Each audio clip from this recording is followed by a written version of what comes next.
Possiamo cominciare?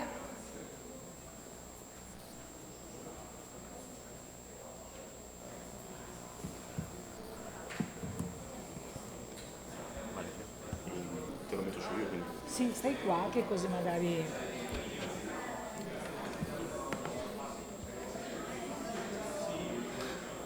Buongiorno a tutti. Benvenuti all'evento finale del progetto MOST, Interreg Italia-Croazia 2014-2020. E iniziamo questa giornata di lavoro con un breve saluto dai rappresentanti dei partner italiani e lascio la parola al mio direttore della difesa del suolo e della costa della regione del Veneto, ingegnere Alessandro De Sabata.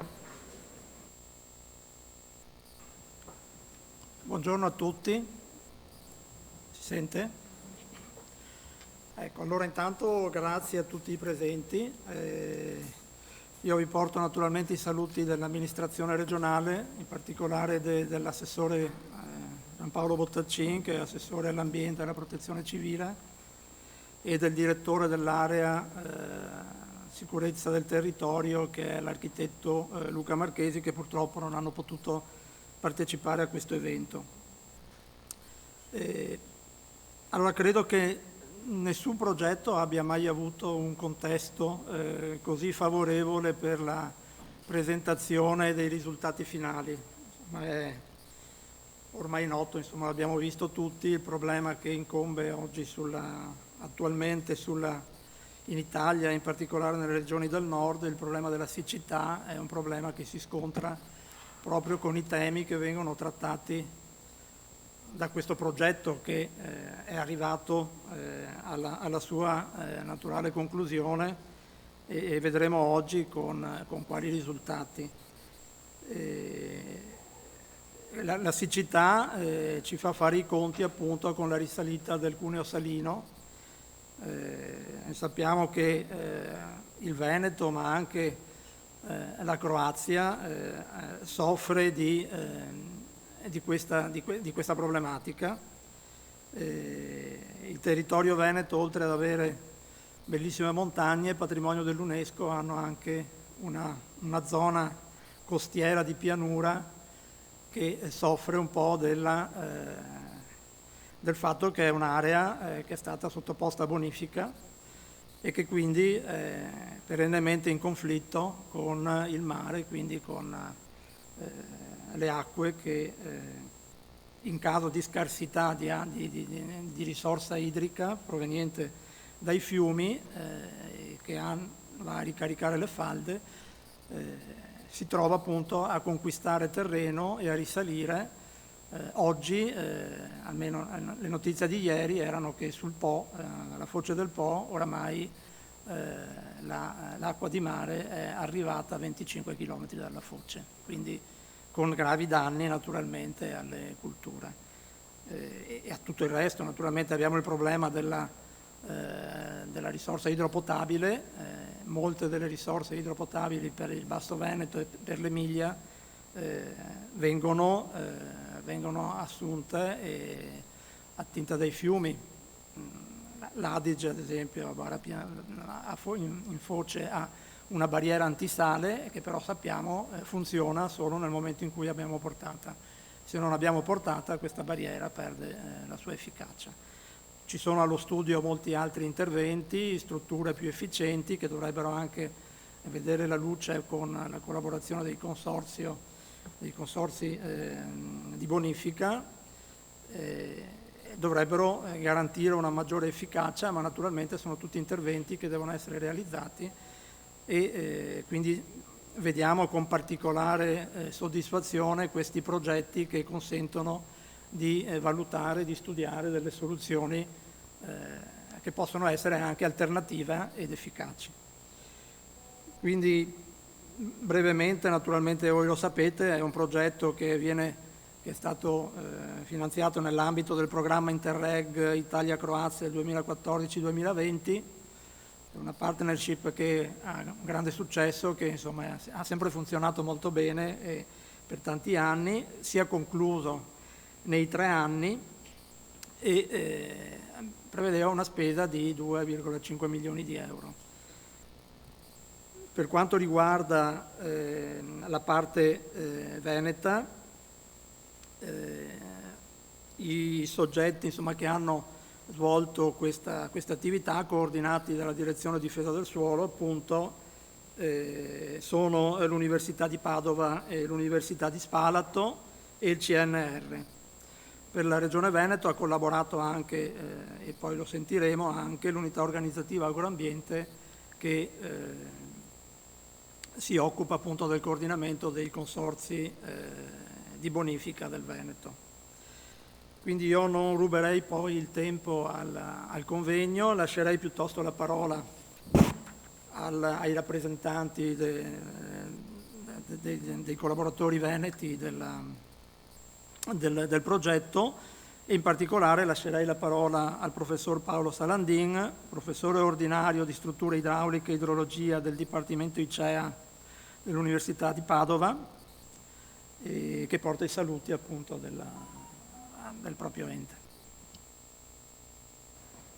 Grazie mille, grazie per l'introduzione. Il direttore del Dipartimento, sapete che in questo progetto l'Università di Padova è lead partner.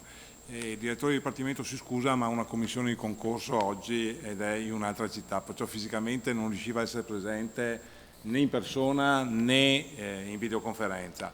Mi ha dato però 2 righe da leggere a testimonianza dell'interesse del Dipartimento, che il Dipartimento ha sempre avuto in questo progetto, e a dimostrazione di come siamo stati supportati anche dalle nostre segreterie nello sviluppo anche amministrativo di questo progetto. Il direttore del nostro Dipartimento si chiama professor Andrea Giordano, è nuovo, è giovane perché è direttore da poco tempo anche, è un carissimo amico, una persona molto, molto gentile. Gentilissime e gentilissimi, mi dispiace di non poter prendere parte a questa presentazione. Tuttavia ho avuto modo di interfacciarmi con Paolo Salandin e ho potuto comprendere quanto interessante sia questo progetto, che si occupa dell'intrusione di acqua salata nelle falde acquifere costiere. Questo si costituisce come serio problema mondiale, causato tra l'altro dallo sfruttamento eccessivo delle falde acquifere legate alle attività umane, come l'approvvigionamento idrico per il consumo umano, l'irrigazione dei terreni agricoli di pianura. Inoltre, il cambiamento climatico contribuisce alla riduzione della ricarica naturale delle acque sotterranee. Paolo, cioè io, mi ha per questo evidenziato attraverso questo progetto quanto importante e necessario sia prendere in considerazione questo tema, con l'obiettivo di comprendere meglio i processi fisici che guidano gli scambi idrici fra terraferma e il mare e definire adeguate contromisure per limitarne l'occorrenza. Il progetto è stato sviluppato con la collaborazione e il coinvolgimento della popolazione che insiste sulle coste croate e italiane e delle autorità locali. Le autorità locali e popolazione che sono i principali attori delle azioni del progetto per i benefici attesi sulle attività agricole e turistiche. Cari saluti, Andrea Giordano. Io ringrazio il direttore per queste brevi parole sostanzialmente di presentazione del progetto e di ringraziamento. Devo dire che effettivamente il supporto che ci è stato dato all'interno del Dipartimento è sempre stato notevole, cioè da questo punto di vista. Non so se adesso, se ripassare la parola... Sì. Allora passiamo la parola all'ingegner Lorenzo Frison, che è direttore dell'area tecnica del Consorzio di Bonifica Adige e Euganeo. Buongiorno a tutti, porto i saluti dell'amministrazione consortile e in particolare del direttore, dottor Stefano Vettorello, e del nostro presidente Michele Zanato. Purtroppo oggi non sono potuti essere presenti per impegni già presi in precedenza.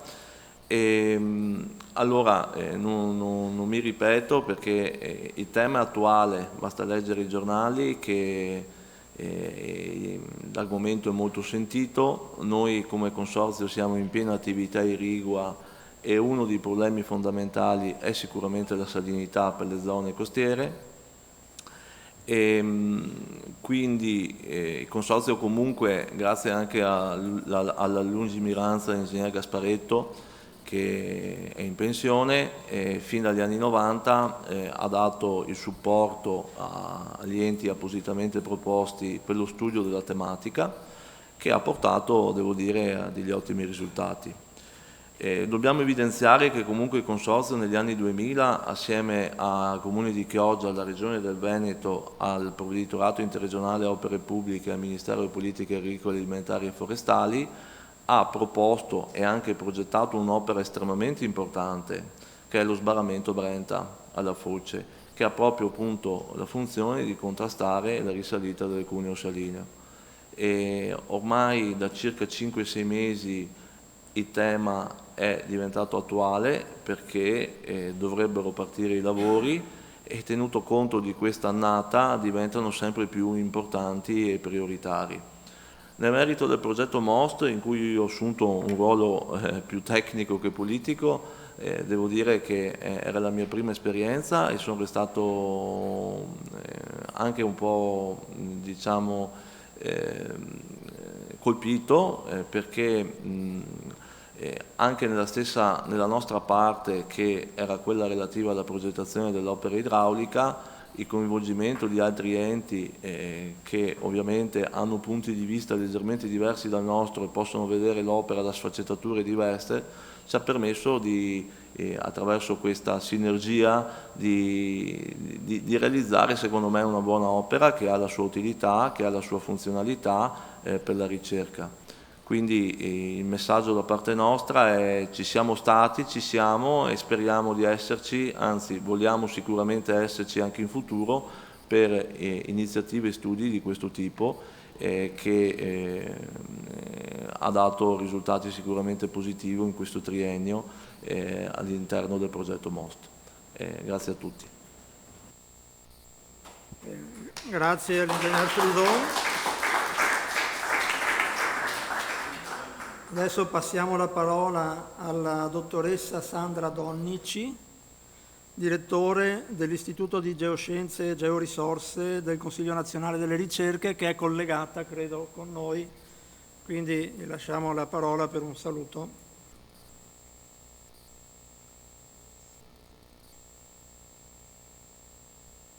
Riuscite a sentirmi? Sì, la sentiamo adesso. Benissimo. Allora, buongiorno a tutte e a tutti. Io ringrazio la Regione Veneto per l'invito e sono felice di partecipare, anche se purtroppo da remoto, alla conferenza finale del progetto MOST in Italia. Io devo dire che per l'Istituto di Geoscienze e Georisorse del Consiglio Nazionale delle Ricerche, di cui io sono il responsabile della sede di Padova e porto i saluti del mio direttore, questo è stato un progetto davvero importante, che ha impegnato molte risorse dell'Istituto e che ha visto in particolare un grande impegno di tutti i ricercatori coinvolti. Come è stato ampiamente detto finora da chi mi ha preceduto, questo argomento del progetto MOST, ovvero il problema dell'intrusione dell'acqua marina salata lungo i corsi d'acqua nel sottosuolo, ma anche in particolare il suo monitoraggio e anche lo sviluppo delle contromisure che possano in qualche modo mitigarne gli effetti, non è mai stato così attuale. Il progetto MOST costituisce un ulteriore tassello che si inserisce in un filone di ricerca, quello dello studio dell'intrusione salina, che il Consiglio Nazionale delle Ricerche ha intrapreso già a partire dagli anni 90, con un primo progetto strategico del CNR. Questi studi poi sono proseguiti con una serie di progetti che sono stati finanziati tra gli altri dai consorzi di bonifica, dalle province di Venezia e Padova, dal comune di Chioggia e dal Magistrato alle Acque. In questo progetto MOST i geologi del CNR hanno lavorato per caratterizzare e per monitorare il sito pilota dal punto di vista geologico, geomorfologico e idrogeologico. Ed è stato interessante, questo lavoro è stato svolto fianco a fianco con i colleghi della Regione Veneto, del Consorzio di Bonifica di Geuganeo e dell'Università di Padova. Ma soprattutto durante il progetto MOST queste esperienze sono state condivise e confrontate con i colleghi croati, che affrontano il problema dell'intrusione dell'acqua marina nel delta del fiume Neretva. Tutto questo ha portato ad un importante arricchimento scientifico e anche al trasferimento tecnologico agli enti gestori del territorio costiero. Ecco, quindi oggi abbiamo l'occasione di ascoltare dalla voce dei partner del progetto MOST le attività che sono state svolte e i risultati raggiunti. Quindi io auguro un buon ascolto e un buon lavoro a tutte e a tutti. Bene, grazie dottoressa. Credo che sia il momento di iniziare i lavori.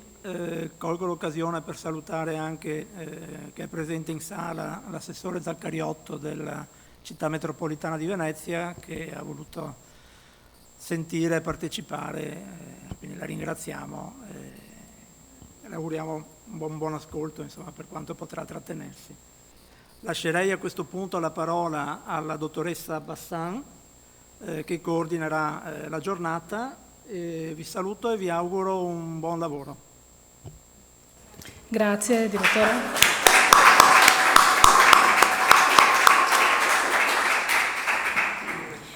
Bene, allora possiamo iniziare i lavori veri e propri.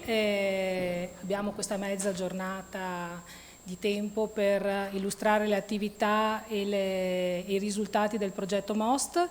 La giornata, avete visto nel programma, è articolata in questo modo: c'è una piccola introduzione del progetto da parte del lead partner, il professor Salandin, e poi abbiamo, prima del coffee break, presentiamo le attività e i risultati delle attività sul sito pilota italiano. Dopo il coffee break, prima di pranzo, invece sul sito pilota del croato. Poi nel pomeriggio invece si procederà con la presentazione del progetto Secure, che è un po' un figlio del progetto MOST, perché si parte dal know-how prodotto nell'ambito di questo progetto, insieme a quello raccolto da altri 2 progetti Interreg Italia-Croazia, che sono l'Asteris e il Change We Care, e da lì si parte per un altro anno di attività insieme ai croati. Il paternariato è un po' modificato, ma molti partner sono gli stessi. Faccio una piccola specifica: questo evento che si svolge a Venezia è la seconda parte dell'evento finale del progetto MOST, perché la prima parte è stata svolta la settimana scorsa a Dubrovnik ed è andata molto bene grazie alla perfetta ospitalità dei partner croati. E diciamo che queste occasioni sono molto importanti perché si sono svolte in tutto l'arco del progetto, perché a partire dall'incontro che abbiamo avuto a Padova nel kick-off meeting del marzo 2019, a Spalato a giugno 2019, l'Info Day di dicembre a Venezia 2019, poi il 2020 fermi tutti perché c'era il Covid. L'anno scorso abbiamo avuto l'occasione di andare a partecipare alla visita al sito pilota croato a giugno sul delta della Neretva a Metkovic, e a ottobre, ospiti del consorzio di bonifica Adige Euganeo, abbiamo fatto la visita al sito pilota di Chioggia. Questi eventi hanno avuto un'importanza notevolissima, soprattutto per coordinare, programmare, condividere i risultati delle varie attività del MOST, ma sono state molto importanti perché hanno veramente rafforzato il paternariato e hanno dato l'occasione di confrontarsi su modalità, modus operandi e appunto sui vari punti di vista di cui parlava Frison prima nel suo saluto. Detto questo, prima di passare la parola al professor Salandin per illustrare le linee del progetto, come partner abbiamo collaborato tutti insieme a fare un piccolo video di carattere divulgativo che aiuterà poi Salandin nell'illustrazione del progetto.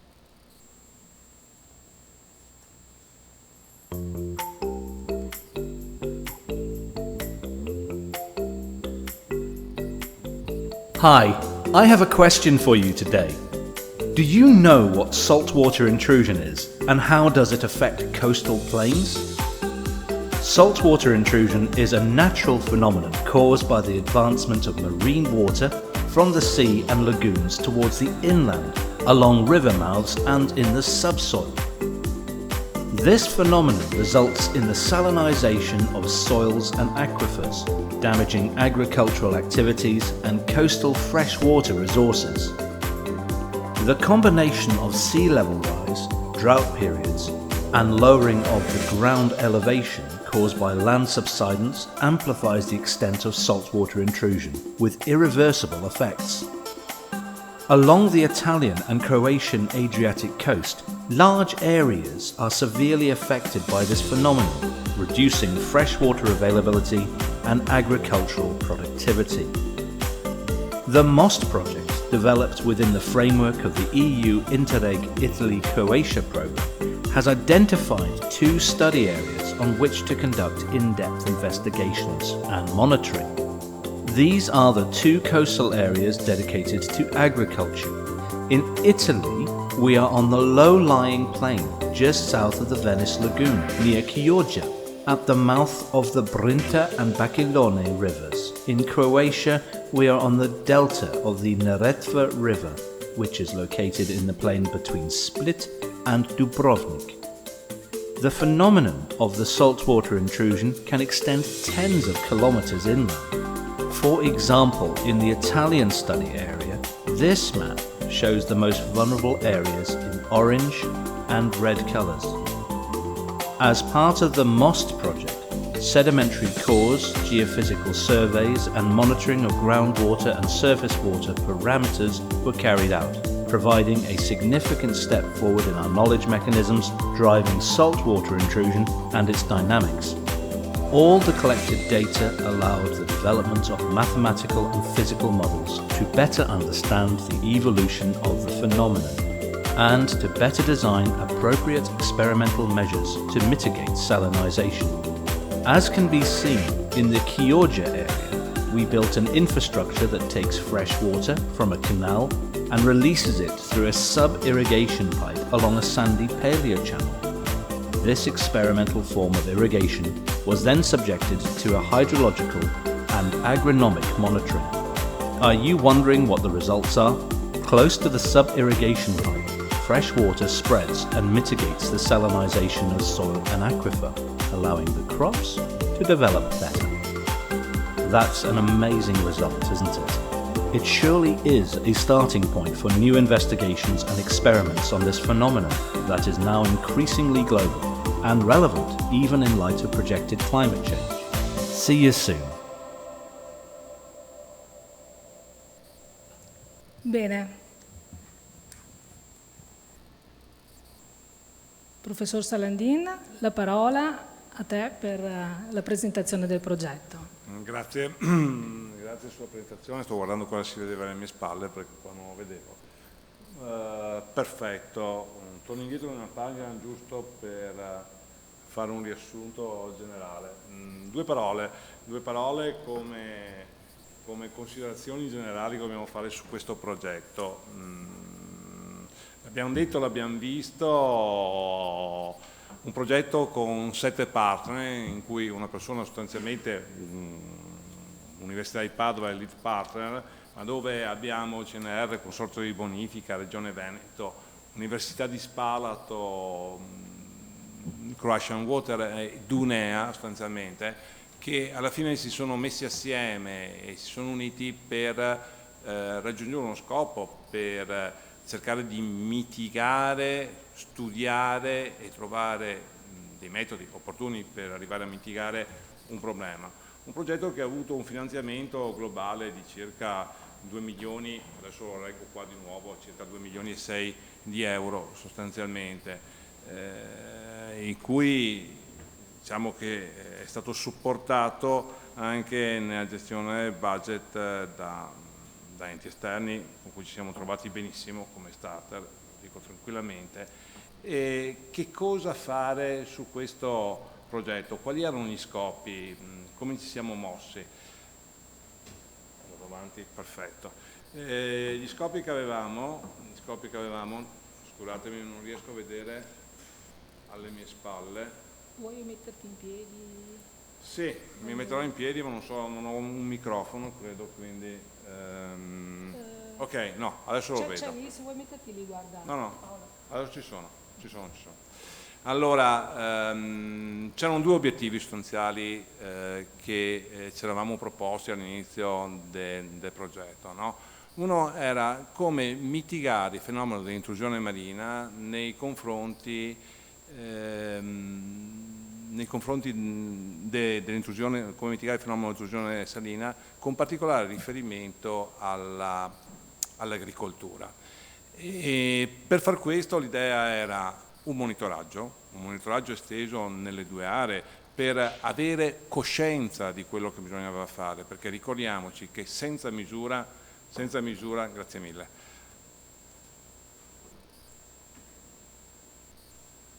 Perfetto.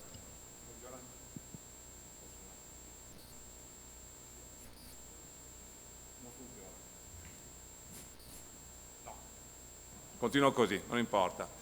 L'idea era di avere un monitoraggio, un'idea ben precisa di dove si partiva, perché il problema fondamentale è questo: se non si ha coscienza da dove si parte non si sa neanche come muoversi. Perciò la fondamentale importanza del monitoraggio è stato uno degli aspetti che è stato maggiormente trattato nel progetto, in entrambi i siti, in entrambe le parti, sia quella italiana che quella croata. Dopo l'idea era, quando possibile, intervenire e cercare di produrre delle contromisure o fare... Grazie, mi sentite spero, perfetto. Produrre delle contromisure e cercare di operare per riuscire a mitigare o perlomeno studiare o proporre dei sistemi e dei metodi per riuscire a mitigare questo fenomeno di intrusione salina e soprattutto mitigarlo. Non è facile, come vedremo nelle presentazioni che vedremo oggi, ricacciare il cuneo salino quando questo comincia a entrare. Non è facile soprattutto in condizioni di siccità come sono queste, che acuiscono il problema. Il problema della siccità di sicuro è rilevante e aggrava questa situazione. Ma l'idea di base è trovare una maniera per riuscire in ogni caso a mitigare, come dicevo, soprattutto nei confronti dell'agricoltura. Noi abbiamo importantissime aree agricole che sono in zone costiere, aree agricole che vanno difese e protette, cosa che molte volte ricade solo sulle spalle dei consorzi di bonifica, ed è giusto in fondo che in questo tipo di progetto i consorzi di bonifica e tutte le compagnie, le società che operano in tal senso e si occupano di protezione e di gestione delle acque collaborino a questo tipo di progetti. Ora, spero che così vada avanti, non è andato avanti, allora proviamo così. No.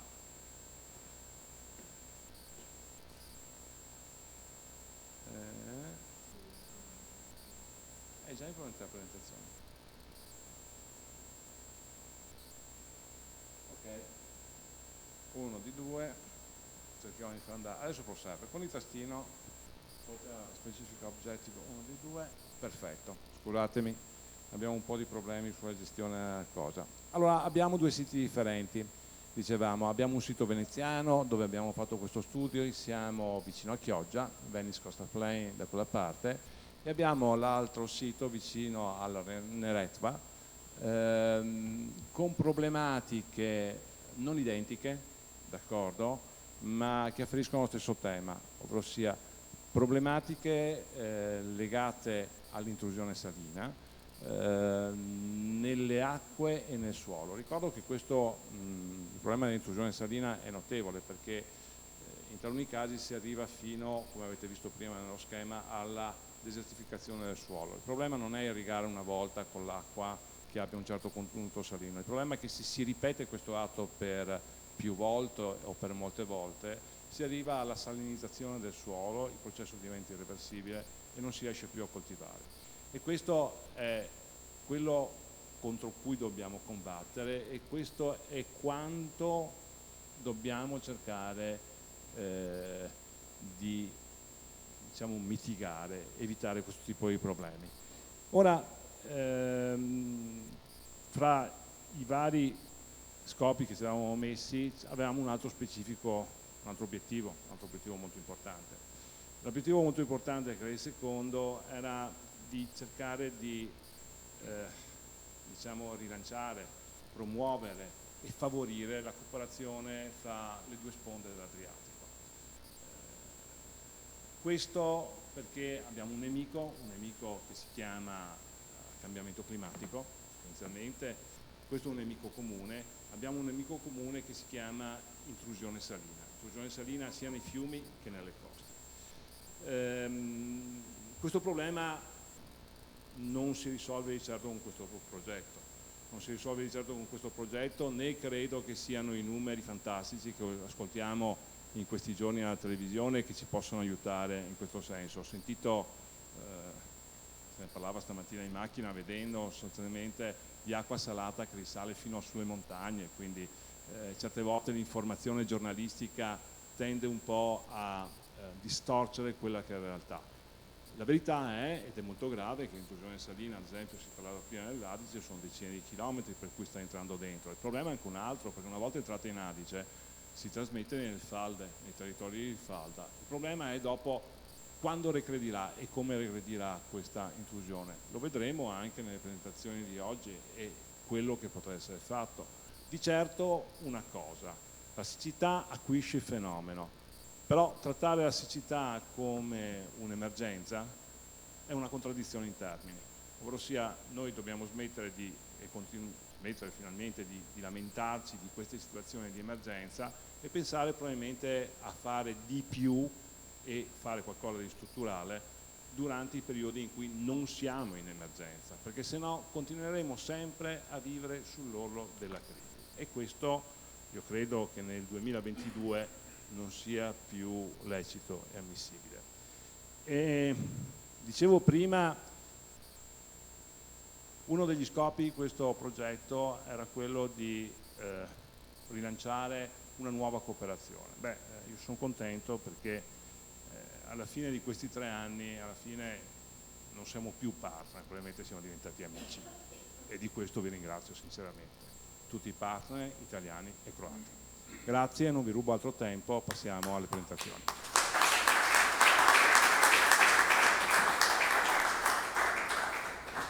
Grazie mille Paolo. Allora adesso possiamo cominciare ad entrare nello specifico e abbiamo un'oretta, quindi una decina di minuti di tempo per ciascun relatore italiano per presentare le attività svolte. Allora invito il dottor Luigi Tosi dell'Istituto di Geoscienze e Georisorse del CNR, che insieme alla dottoressa Chiara Cavallina ha predisposto una relazione sull'assetto idrostratigrafico, monitoraggio della fauna e vulnerabilità del sito di Venezia.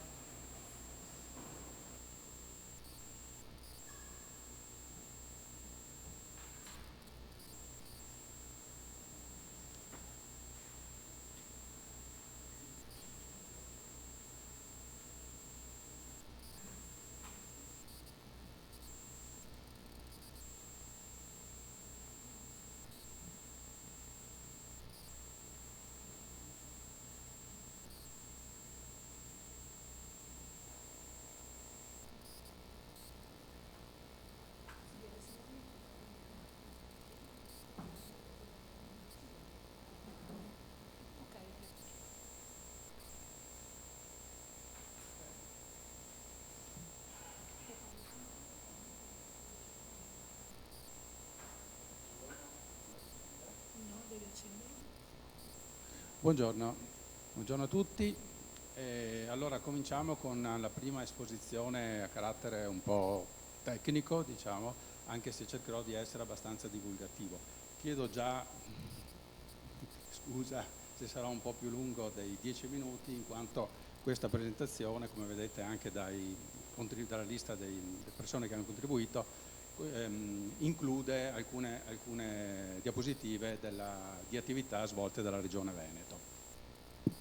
Allora, prima di tutto, anche se abbiamo già visto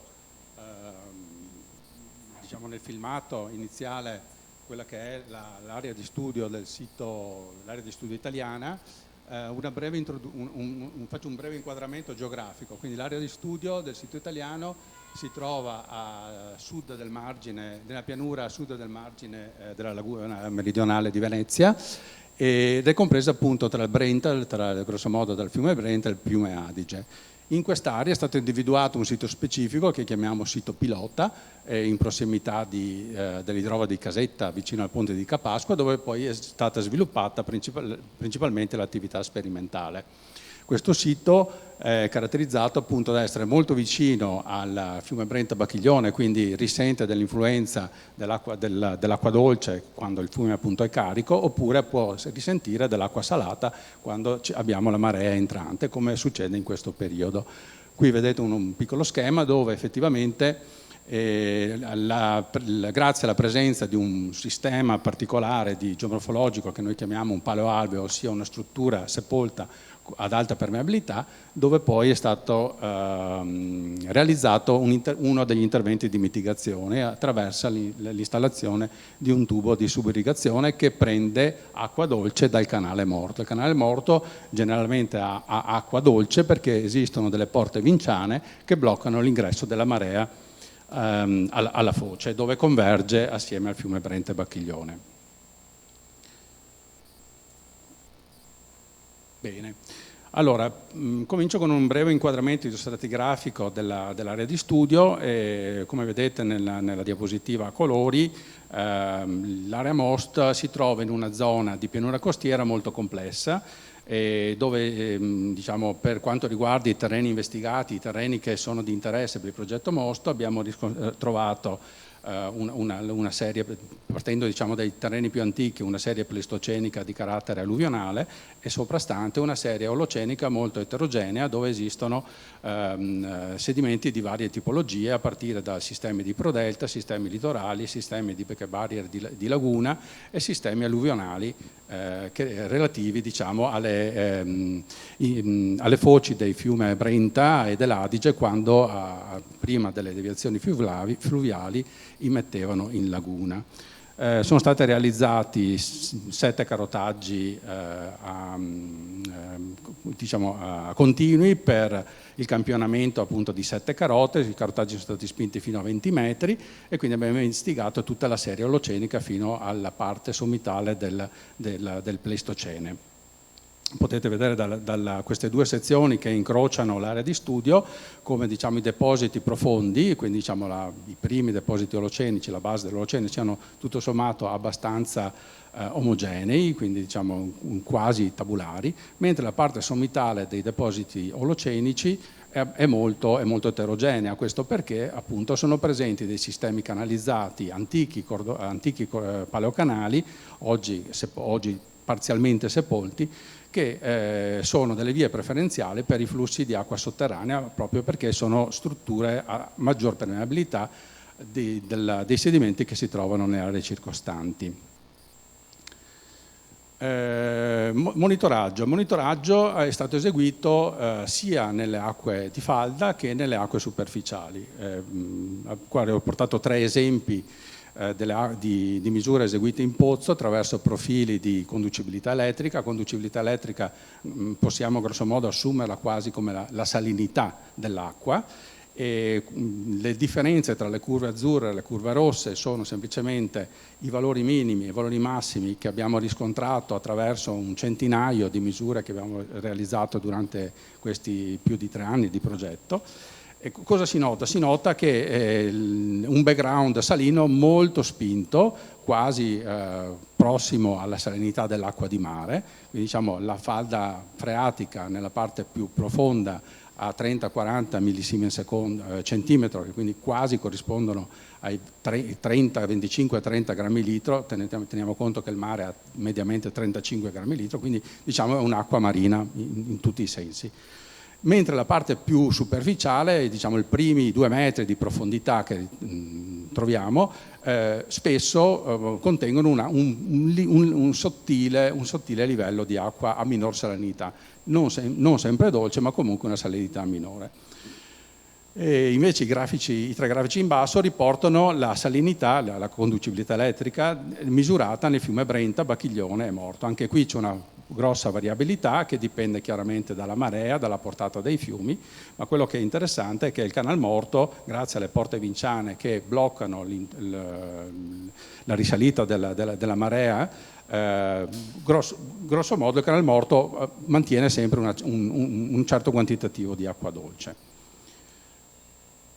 Il monitoraggio delle acque di falda è stato eseguito non solamente con misure puntuali, ma è stato eseguito anche per lunghi periodi. Qui riporto l'esempio di misure realizzate in 3 pozzi, dove sono stati installati due sensori di conducibilità, uno nella parte alta della falda e uno nella parte più bassa.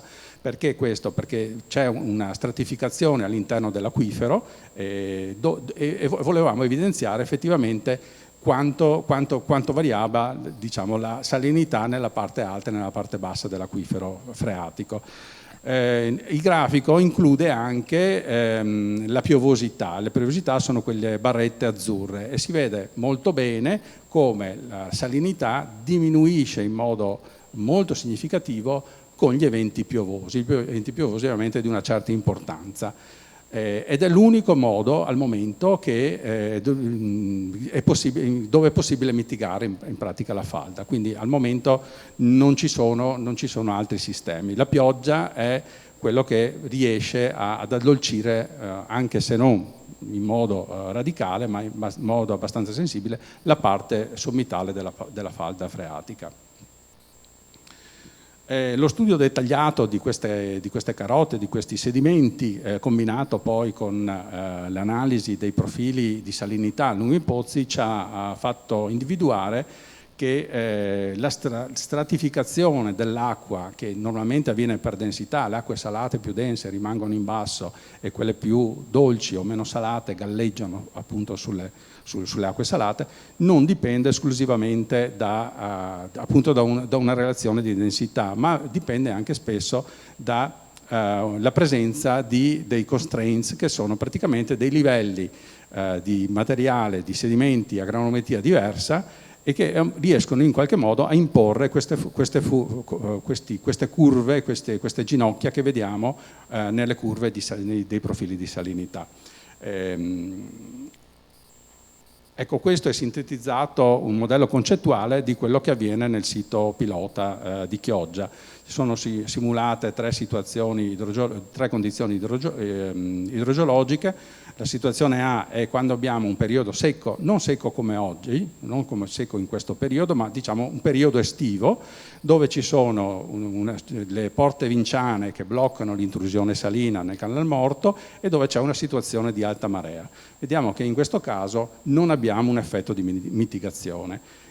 La condizione B è quella con periodi secchi, ripeto, non come adesso, ma diciamo in una situazione estiva, dove le porte vinciane sono aperte ma abbiamo una bassa marea, quindi i fiumi Brenta e Bacchiglione hanno una portata d'acqua dolce abbastanza importante e riescono un po' a mitigare quella che è la salinizzazione nel sito pilota. E la terza situazione è quella quando abbiamo piogge intense, dove chiaramente il fiume Brenta, Bacchiglione e chiaramente anche il Canal Morto sono carichi di acqua dolce, e qui abbiamo una mitigazione abbastanza importante. Oggi siamo nella situazione A, o meglio, siamo peggio della situazione A. Bene, passo adesso a illustrare due prodotti applicativi che sono già pronti per l'utilizzo per la gestione del territorio, dove praticamente vengono forniti agli enti che gestiscono il territorio e sono già pronti per la loro applicazione pratica. Uno di questi è la mappa di vulnerabilità all'intrusione salina delle farmlands. Cosa intendiamo per farmlands? Intendiamo uno strato di terreno che include il terreno agricolo e grosso modo 1 metro, 2 metri al massimo di terreno sottostante, ovvero quello spessore di terreno dove il livello della falda può variare, dove l'interfaccia acqua dolce e salata può salire e in qualche modo andare ad interessare l'apparato radicale delle colture. Vulnerabilità, cosa intendiamo per vulnerabilità? Sono tantissimi i concetti di vulnerabilità. Noi intendiamo la propensione di questo sistema di Farmlands ad essere impattato negativamente dalla intrusione salina. Questo dipende molto dalle caratteristiche intrinseche che ha il territorio, quindi vedremo dopo i livelli di sensitività, e chiaramente dipende dalla presenza di fattori che vanno a modificare lo status attuale di hazard, che è la magnitudo attuale del progetto. Ad esempio, quello che stiamo vivendo adesso, quello che succede in questo periodo, un'estrema siccità, è una causa che va a modificare quello che è l'hazard, lo stato di hazard normale. Come abbiamo realizzato la mappa di vulnerabilità? È stata prima realizzata un'analisi di sensitività, aggregando una serie di layer importanti che abbiamo ritenuto rilevanti per il territorio in esame, che sono l'elevazione del terreno, la distanza dalle sorgenti saline e dalle sorgenti dolci, la permeabilità del terreno, il potenziale runoff, la subsidenza, molto importante, e l'innalzamento del livello del mare. Ovviamente non in termini di previsione, ma in quello che si verifica attualmente. L'aggregazione di questi layer ha portato appunto alla realizzazione della prima mappa, che è quella di sensitività che vedete al centro della diapositiva. Abbiamo poi realizzato la mappa dello stato di hazard attuale. E che cos'è lo stato di hazard attuale? È semplicemente la fotografia di quella che è l'intrusione salina attuale, mediamente quella che c'è, che abbiamo riscontrato negli ultimi 10 anni. Come è stata realizzata? È stata realizzata combinando la profondità dell'interfaccia acqua dolce e acqua salata con la resistività media del terreno per quanto riguarda almeno dei primi 2 metri di spessore. La combinazione di questi due delay appunto ha portato a questa mappa di hazard. La combinazione della mappa di sensitività di prima con quella di hazard ha appunto portato alla realizzazione della mappa di vulnerabilità. Quindi qui vedete la vulnerabilità attuale dell'area di studio a sud della laguna di Venezia. Indicativamente possiamo vedere che più del 50% dell'area è soggetta a una vulnerabilità che va da moderata a estrema, e sicuramente più del 30% delle aree della pianura compresa tra Brenta e Adige sono a molto elevata e estrema vulnerabilità. Un'altra applicazione pratica, prodotto applicativo del progetto, è la mappa idrogeomorfologica che è stata realizzata dalla Regione Veneto. La Regione Veneto, oltre chiaramente a avere a capo anche il work package della comunicazione, ha lavorato in campo assieme ai ricercatori del CNR, dell'Università di Padova e ai tecnici del Consorzio di Bonifica. In particolare si è preso in carico di realizzare la ricerca e la pulizia di tutta una serie di pozzi che erano stati installati negli anni 2000 attraverso un progetto ISES, uno dei primi progetti per lo studio dell'intrusione salina, pozzi che erano stati misurati, gestiti fino a grosso modo al 2010 e poi in qualche modo abbandonati. E quindi è stata eseguita questa ricerca, questa pulizia, e quindi sono stati sfruttati anche questi punti di monitoraggio. La Regione ha realizzato anche delle indagini geognostiche nuove nel sito pilota, e si tratta di 4 nuovi carotaggi continui, quindi con il prelievo delle carote, l'analisi stratigrafica e sedimentologica dei campioni, e in più sono stati installati dei piezometri per poi misurare, per utilizzarli proprio come punti di monitoraggio. Molto importante, sono state realizzate delle prove di permeabilità che queste, con tutti gli altri dati litologici, stratigrafici, idrogeologici, poi vedremo vengono utilizzati per la calibrazione e validazione dei modelli numerici. Lo step 4 è stato quello di capitalizzare tutta una serie di prodotti derivati da molti progetti realizzati in passato con diciamo, target specifici. Uno di questi era la carta geologica, un altro la carta geomorfologica, la carta idrogeologica e la mappa dell'estensione dell'intrusione salina. Questi sono progetti realizzati grosso modo a partire dal 2000 al 2010. Quindi sono tutte informazioni che sono state omogeneizzate e messe a sistema dalla Regione Veneto e combinate assieme ai risultati delle nuovi dati, delle nuove analisi ottenuti dal progetto MOST, ha fatto sì di poter disegnare questa mappa a scala tra virgolette regionale, che è una mappa che combina le informazioni idrogeologiche, geologiche e geomorfologiche. Quindi è una mappa estremamente importante, già di applicabilità immediata per gli enti che gestiscono il territorio. Bene, vi ringrazio per l'attenzione.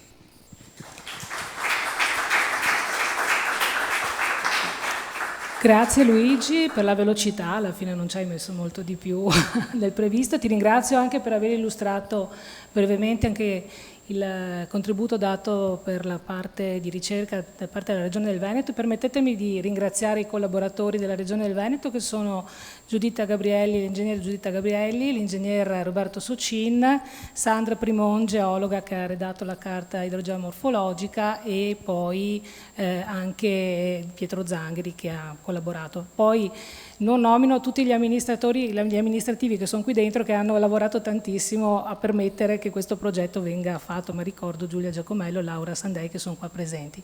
Grazie. Adesso passo la parola immediatamente alla dottoressa Ester Zancanaro del Dipartimento di Ingegneria Civile ed Edile Ambientale dell'Università degli Studi di Padova, che ci illustrerà il monitoraggio idrologico ed agronomico del sito sperimentale del sito di Venezia.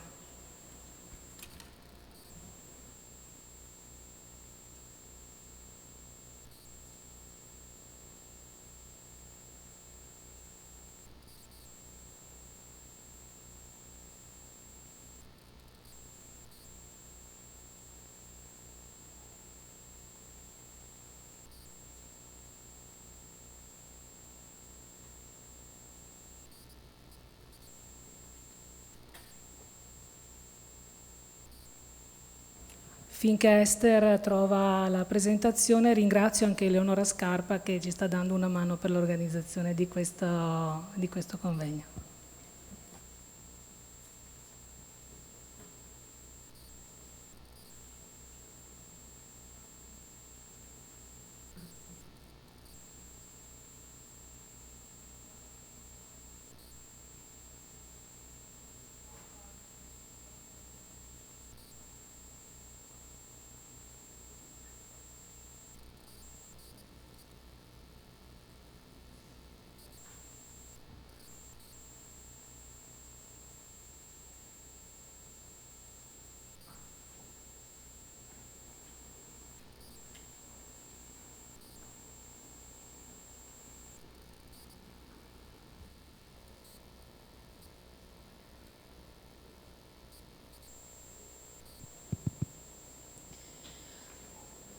Buongiorno a tutti, sono Ester Zancanaro dell'Università di Padova e oggi vi presenterò un po' quello che abbiamo fatto durante il monitoraggio idrologico e agronomico del sito sperimentale.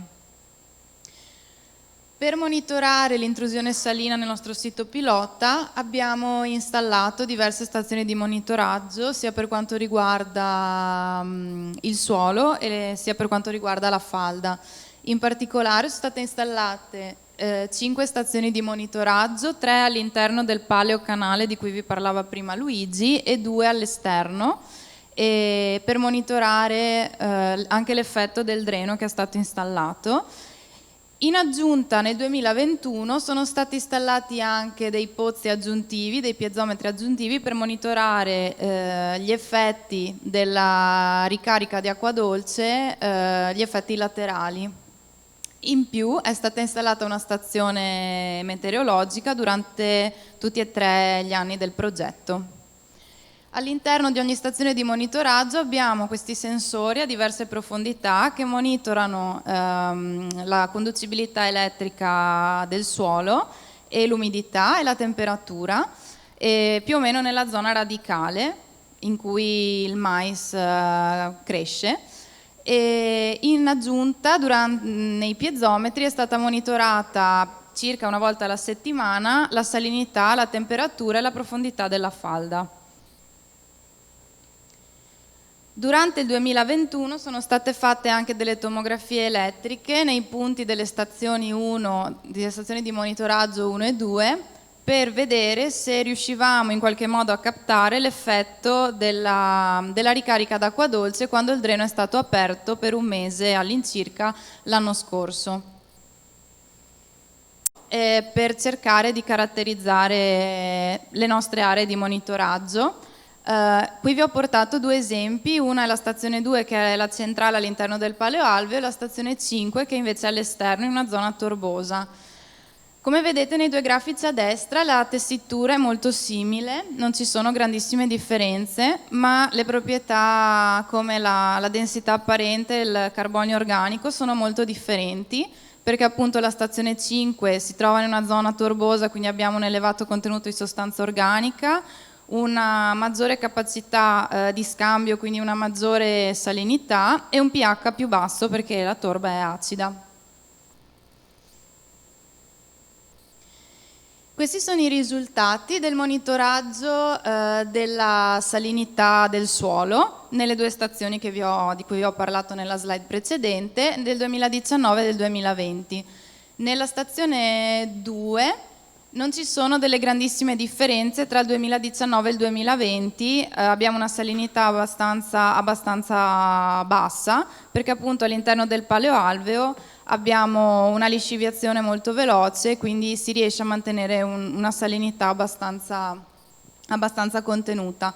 Nella stazione 5, per l'effetto invece di queste torbe che trattengono moltissimo sale, abbiamo una salinità molto elevata, è stata più alta nel 2019 e si vede anche molto l'effetto delle piogge che per esempio qui nel 2020 aumentano la salinità perché aumentano la lisciviazione di questi ioni che sono trattenuti dalle torbe.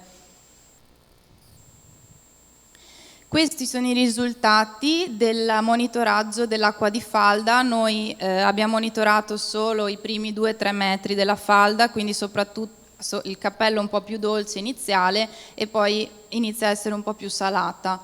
Nel 2019 abbiamo avuto una salinità molto più alta, sempre nella stazione 5 rispetto al 2020, mentre nella stazione 2, come vi ho fatto vedere per quanto riguarda la salinità del suolo, abbiamo avuto una salinità abbastanza costante.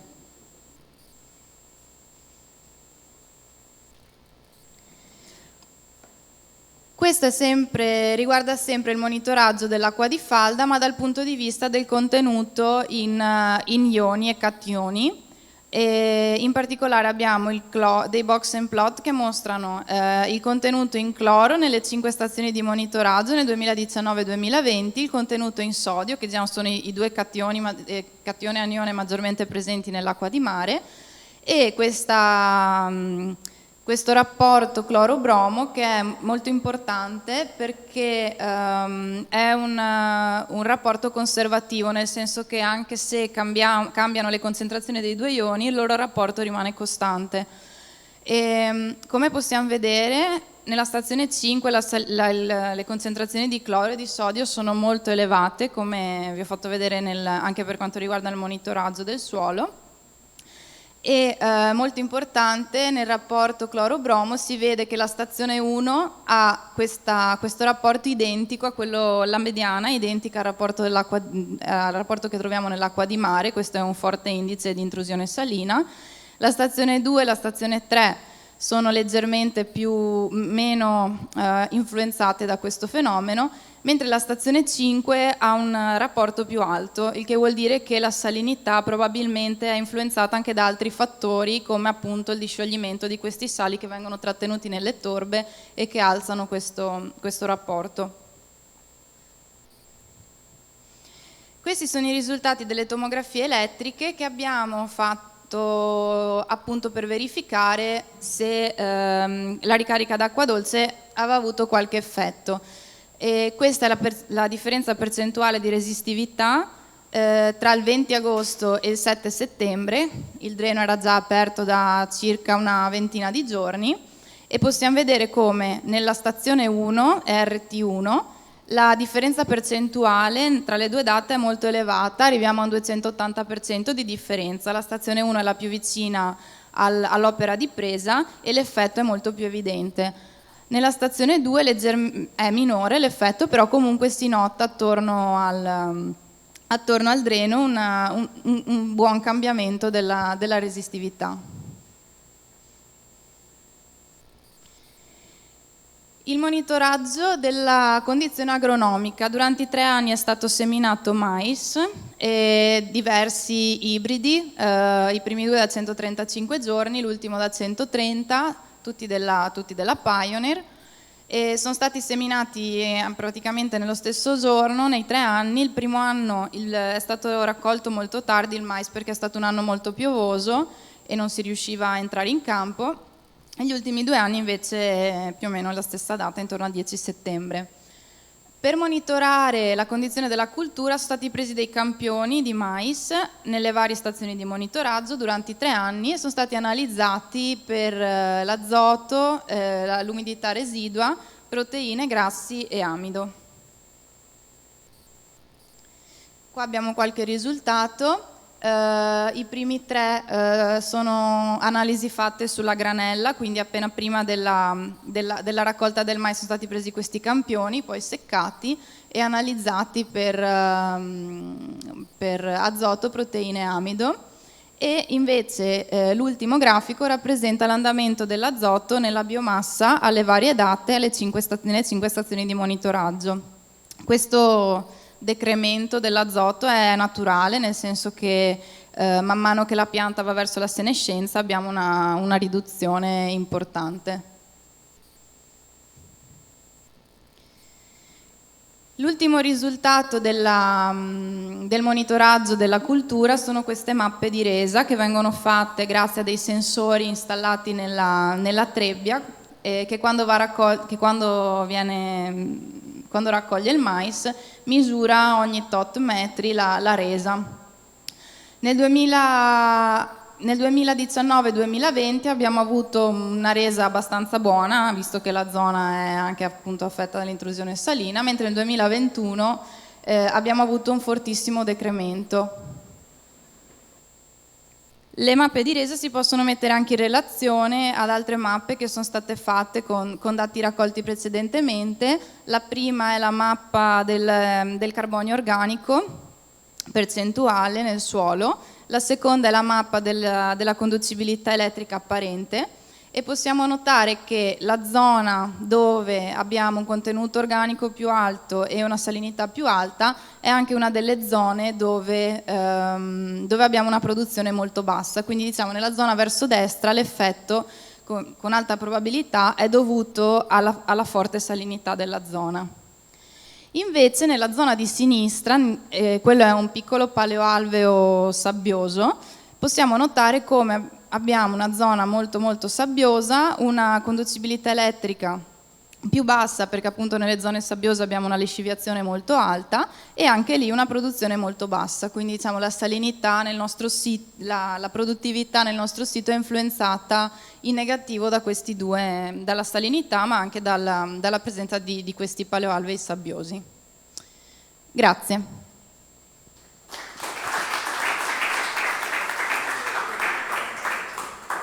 Grazie Esther.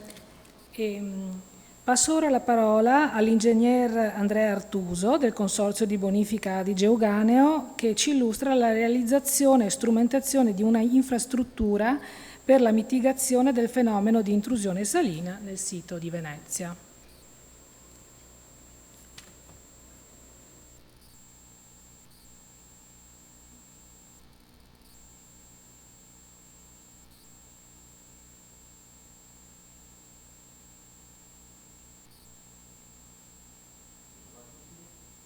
Buongiorno, farò una presentazione breve delle opere che ha realizzato il Consorzio di Bonifica di Geuganeo. Ok, grazie. Molte delle slide che presenterò oggi forse alcuni di voi le hanno già viste, quindi sarà un ripercorrere un primo stralcio di interventi che il Consorzio ha realizzato,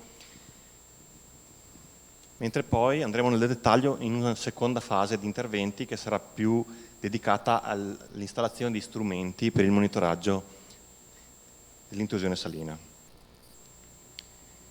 L'area di intervento è stata più volte descritta già oggi. Siamo alla voce di 3 fiumi che convergono prima che si raggiunga. Vado veloce perché sono cose già dette nella sede di oggi. E questo è proprio il nostro sito pilota, dove il Consorzio di Bonifica ha realizzato una struttura, una piccola infrastruttura per la presa di acqua dal Canal Morto, che dovrebbe essere più dolce, quantomeno, di quella del Bacchiglione e del Brenta, e distribuirla tramite una tubazione forata nella campagna, cercando di dare sollievo ai terreni fortemente affetti dalla salinizzazione. Mostrerò quindi delle foto di questa infrastruttura. Eccola qui. Questa è l'opera di presa dal Canal Morto.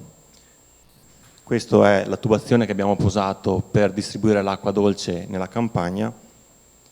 E questo è un diaframma in terra che abbiamo realizzato alla fine della tubazione per far sì che non ci siano moti di filtrazione attorno al tubo. Passiamo velocemente invece a quella che è stata il secondo stralcio di interventi, quindi l'installazione di strumenti che sono stati molto utili. Il Consorzio deve ringraziare il progetto MOST perché ci ha permesso l'installazione di questi sensori di livello alle porte vinciane di Capasqua. Qui si vede la porta vinciana che, come tutti sanno, si chiude quando si alza il livello del mare e fa sì che l'acqua salata non entri nel Canal Morto. Quando l'acqua dolce invece è superiore si aprono da sole, okay, automaticamente senza l'aiuto dell'uomo, e l'acqua dolce può uscire. Un breve grafico di quello che mostrano i sensori. La linea verde è l'andamento della marea, invece la linea blu è l'acqua dolce del Canal Morto.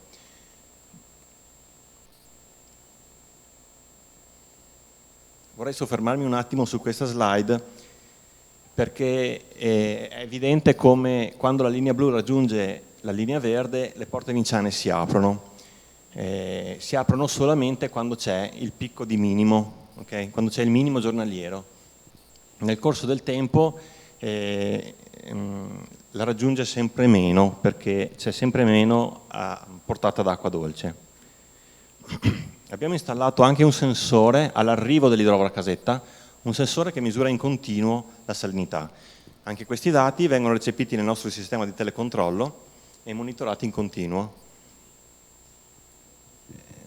Il livello viola mostra la salinità che cresce nel tempo e si abbatte quando attacca la pompa. All'arrivo del livello di partenza, okay, la pompa, che è situata in un punto depresso, quindi nel punto dove ristagna il sale, abbatte immediatamente il livello della salinità di arrivo all'idrovora.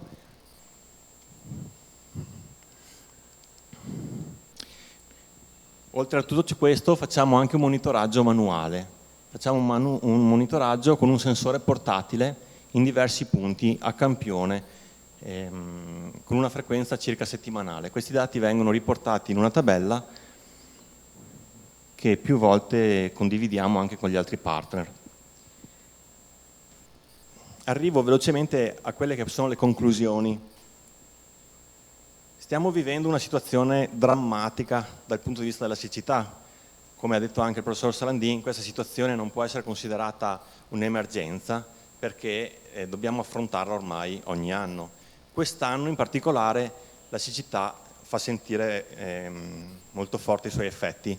Dopo un maggio con delle temperature altissime, delle temperature insomma le più alte negli ultimi 20 anni, stiamo affrontando un giugno molto caldo e ventoso, che quindi asciuga ancora più i terreni e c'è una grossissima necessità di acqua dolce. L'acqua dolce non c'è. L'acqua dolce, il Consorzio, detto brevemente, deriva l'acqua dolce da fiumi più grandi e cerca di impinguare i canali del Consorzio.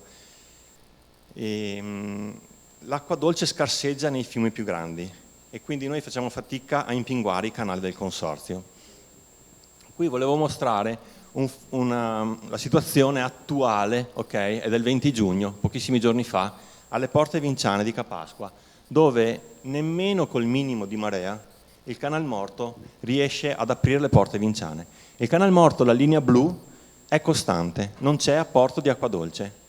Questo si vede chiaramente monitorando la salinità del Canal Morto, che è in rapida crescita.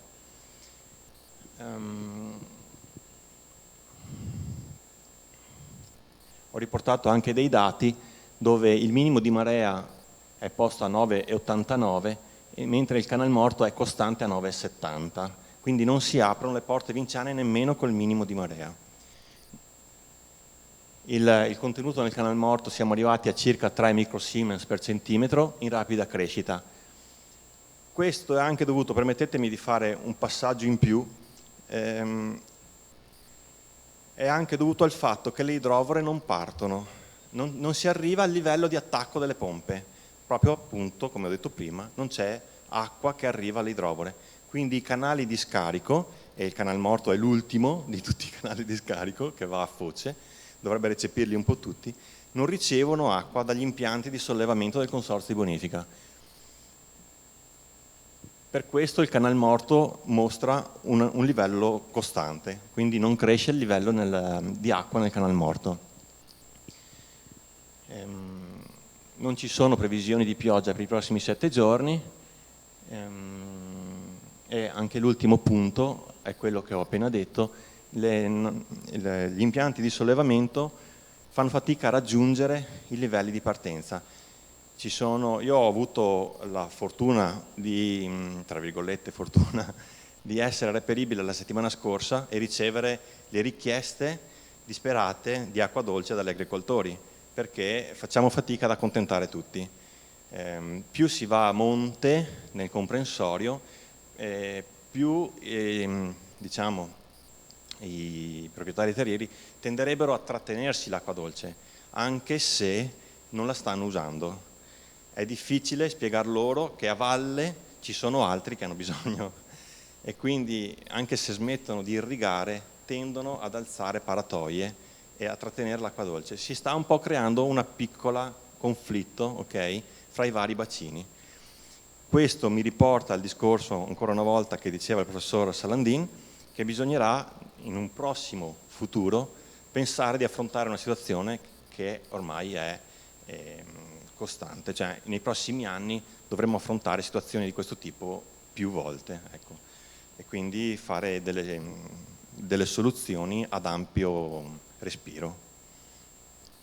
Io avrei terminato e vi ringrazio per l'attenzione.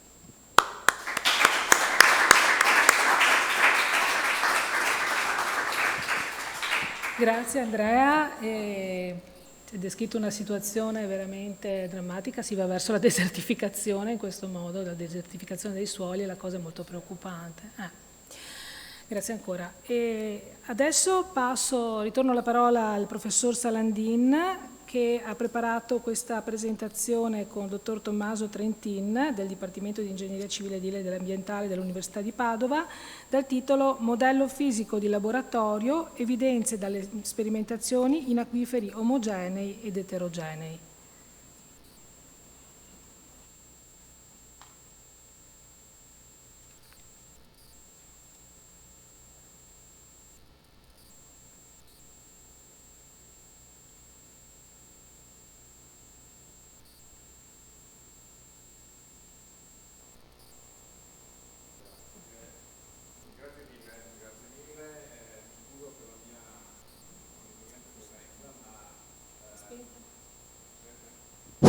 Ok, scusatemi. Dicevo che mi scuso per questa presenza, era previsto che venisse l'Ingegnere Trentin, ma ha un problema, bellissimo problema, perché gli sta per nascere un figlio, quindi oggi non può essere qua, quindi siamo proprio in corsa in questo caso. Un brevissimo commento su quello che diceva l'Ingegnere Artuso, lo rimandiamo magari dopo, giusto per fare un cenno. Ricordiamoci che questo problema adesso di siccità ce l'abbiamo qua, in pianura padana. Cioè, ce l'abbiamo in pianura padana. Se ci spostassimo un po' in altre parti d'Italia, al di là che tutti stanno piangendo adesso ovviamente perché va bene così, no? Piangere, non sarebbe la stessa cosa. Quindi distribuire e strutturalmente cercare di connettere non sarebbe sbagliato, ma lo rimandiamo semmai dopo la discussione. Allora, veniamo noi su questa cosa, vediamo se funziona così. Perfetto. Allora, modelli fisici. Perché un modello fisico? Cioè, che vantaggi ha? Adesso parliamo tutti quanti di modelli numerici. Perché non fare modelli numerici che funzionano meglio, costano meno? Perché ogni tanto andare su queste cose arcaiche, un po' vecchie? Probabilmente molte volte sono utili, no? Perché permettono di realizzare, diciamo, delle situazioni che possono essere controllate, misurate e che permettono di avere delle risposte e possono servire anche come test per i modelli fisici. Il problema delle acque sotterranee è presto detto, non si scalano, ovvero sia questo modello fisico non è la riproduzione scalata di quello che avviene a Cabianca né in Croazia né da un'altra parte, però dà un'idea di quelli che possono essere i fenomeni che si verificano, d'accordo? E dà un'idea ovviamente controllata nel senso che noi sappiamo quello che facciamo, se facciamo un buon modello fisico e quindi ci muoviamo concordemente in tal senso. Bene, in questo caso velocemente il modello fisico è questo, è un canale, in questo caso è un canale che è in dipartimento da noi, c'è un po' di tempo, era nato per fare intrusione salina. Come vedete a destra c'è una vasca grande, c'è il mare, è un canale lungo 5 metri, a sinistra c'è una parte che simula l'entroterra sostanzialmente. Questa vasca a destra ha un volume di 2 metri cubi al massimo e a sinistra di 0,5. Noi usiamo quella a sinistra per l'acqua dolce, quella vasca di destra viene usata per acqua salata, no? E il tutto ovviamente così non basta perché bisogna controllare i livelli. Allora a monte e a valle ci sono dei dispositivi opportuni, non vi annoio con termini tecnici, ma sono sfioratori si chiamano, sostanzialmente a monte e a valle che controllano il livello che durante i nostri esperimenti viene mantenuto sostanzialmente intorno ai 42-46 cm a monte e 40-44 manteniamo dislivelli durante gli esperimenti di solito di 2 cm, 2 cm su 5 metri sostanzialmente vuol dire 4 ogni 10, perciò una cadente di 0,4 cm al metro sostanzialmente come ordine di grandezza, che è un numero che è verosimile sostanzialmente in molte falde acquifere. Ovviamente abbiamo sistemi di pompaggio, pompiamo acqua dolce a monte in continuo, a valle lo sfioro raccoglie le acque e ci dice quanta acqua sta passando, quindi siamo in grado di misurare anche le portate. Il materiale che c'è dentro, se vogliamo ripetere un esperimento, l'esperimento va ripetuto. L'esperimento che si fa una volta non si può ripetere, si butta via, perché se non è ripetibile non è controllabile, cioè l'esperimento deve poter essere ripetuto in momenti diversi e deve dare gli stessi risultati se condotto nella stessa maniera, perché se no l'esperimento fisico non ha senso, perché vuol dire che la casualità influisce sul suo risultato. Quindi cosa usiamo? Usiamo microsfere di vetro sostanzialmente. La prima volta con cui siamo partiti con una granulometria abbastanza uniforme, sostanzialmente vedete un diametro minimo di 0,6 mm. Simuliamo un mezzo omogeneo che viene riempito sostanzialmente a strati di 5 cm, compattato opportunamente e alla fine otteniamo e il mare come lo simuliamo? Chiaro, sale, acqua salata, più puro possibile ovviamente per non avere problemi, però abbiamo bisogno di un riscontro visivo. Di conseguenza cosa facciamo? Lo mescoliamo con decolorante. Il primo problema che dice ma il colorante si muove come il sale, perché il problema grosso è questo. Allora ci sono delle analisi che si possono fare con spettroscopiche sostanzialmente, che ci dicono sostanzialmente quella che è la conducività elettrica e quella che è l'assorbanza, ovvero sia la luminosità come viene riletta sostanzialmente, si muovono più o meno nello stesso simile. Praticamente non c'è colore, non c'è sale. le parole povere. Beh, giusto per incominciare, primo esperimento, tanto per vedere in sistemi omogenei. Dopo parleremo anche di contromisure attive. Alcune di queste contromisure sono proprio fisiche nel terreno, sono underground barriers, cioè sono qualcosa, delle piccole dighe che salgono sotto, oppure sono dei diaframmi, come questo è un diaframma, un cut-off wall disegnato qua, eccolo qua. E come molte volte capita, ci sono delle prese a monte, ovvero sia c'è una richiesta di acqua e vediamo cosa succede quando a un certo punto incomincia, questa è l'intrusione salina che entra, a un certo punto qual è l'effetto del cut-off wall? La schiaccia in basso, ovvero sia non influisce a valle, d'accordo? Come vedete cresce. Il problema è che se ho bisogno di acqua e voglio tirare acqua dolce, sì ce la faccio probabilmente, perché se a un certo punto attivo questa mia risorsa, ecco, questo cammina poco in avanti. Il problema è che la parte a monte, cioè la parte verso il mare, quella viene salinizzata fino al terreno. Perciò anche queste contromisure fisse bisognerà che fare una valutazione attenta, molte volte si usano, ma bisogna sapere esattamente quali sono le conseguenze anche di questo tipo di scelta e di come si va. È chiaro però che prima faceva vedere Luigi Tosi, sostanzialmente il problema è variegato, perché questo era un caso omogeneo, abbiamo visto una struttura, molte volte il caso non è solamente omogeneo, le strutture sono eterogenee. Eterogenee cosa vuol dire? Lui diceva prima abbiamo due falde, siamo andati a vedere cosa succede sopra e sotto perché un acquifero è stratificato. Bene, allora questa, come si diceva prima, scimmiotta l'idea di un acquifero stratificato, perché queste sono lenti con conducibilità diverse. Cosa vuol dire? Prima abbiamo usato un unico diametro di materiale, adesso ci sono più diametri di materiale, per cui ci muoviamo in una certa maniera, controllata ovviamente, perché anche questa noi dobbiamo poterla riprodurre. Come lo montiamo? Lo montiamo con tanta buona volontà, con l'aiuto dei ragazzi sostanzialmente, usando e impacchettando a pacchetti di 20 cm per 5 queste microsfere e riempiendo sostanzialmente il canale. Riempiendo questo canale che alla fine ha un'immagine come questa, il solito bacino a valle, a monte per l'acqua dolce, e questo acquifero che adesso è eterogeneo, cioè varia cosa vuol dire? Varia come diametro, varia come conducibilità idraulica. Conducibilità idraulica che non sappiamo, perché quando l'abbiamo compattato chissà com'è finita, perciò dobbiamo fare un po' di prove. Queste prove le abbiamo fatte instaurando un gradiente d'acqua dolce monte-valle e alla fine otteniamo un po' di risultati sostanzialmente e riusciamo a dire quant'è la conducibilità idraulica.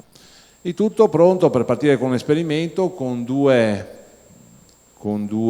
riprese fotografiche, in questo caso monte-valle, e qualche miglioramento diciamo sul sistema di misura delle portate, che è diventato un po' più complesso ma ci permette di fare prove di lunga durata. Avete visto prima 16-20 ore, adesso vedrete come possiamo arrivare a molto di più con questo sistema, perché arriviamo a 8 giorni. Due idee sulla conducibilità idraulica. Quello di prima, quello omogeneo, aveva una conducibilità idraulica che sostanzialmente era circa la metà di quella che abbiamo qua. Qua abbiamo numeri che sono su 2,5, non credo che si veda, questo si vede, puntatore laser, siamo circa qua, perciò siamo intorno a 2,5 per 10-3, sostanzialmente metri al secondo. Diciamo che qua siamo più alti di quello omogeneo leggermente, l'abbiamo fatto considerando stati diversi. È chiaro che se lo tengo più in basso o lo tengo più in alto il livello dell'acqua, i numeri cambiano un pochino perché l'acquifero non è omogeneo. Andiamo a vedere un esperimento fatto come? Stiamo parlando di siccità, benissimo, è proprio un esperimento che considera la siccità, cioè noi vogliamo vedere cosa succede durante i fenomeni di intrusione della salina in un acquifero eterogeneo se a un certo punto ci sono dei fenomeni di siccità. Fenomeni di siccità, adesso ci stiamo lamentando, siamo in una particolare situazione, non piove da 10 giorni, va bene, adesso magari piove, dopo succede che a agosto ritroviamo un altro fenomeno di siccità. Allora, come questo influisce sul fenomeno di intrusione salina?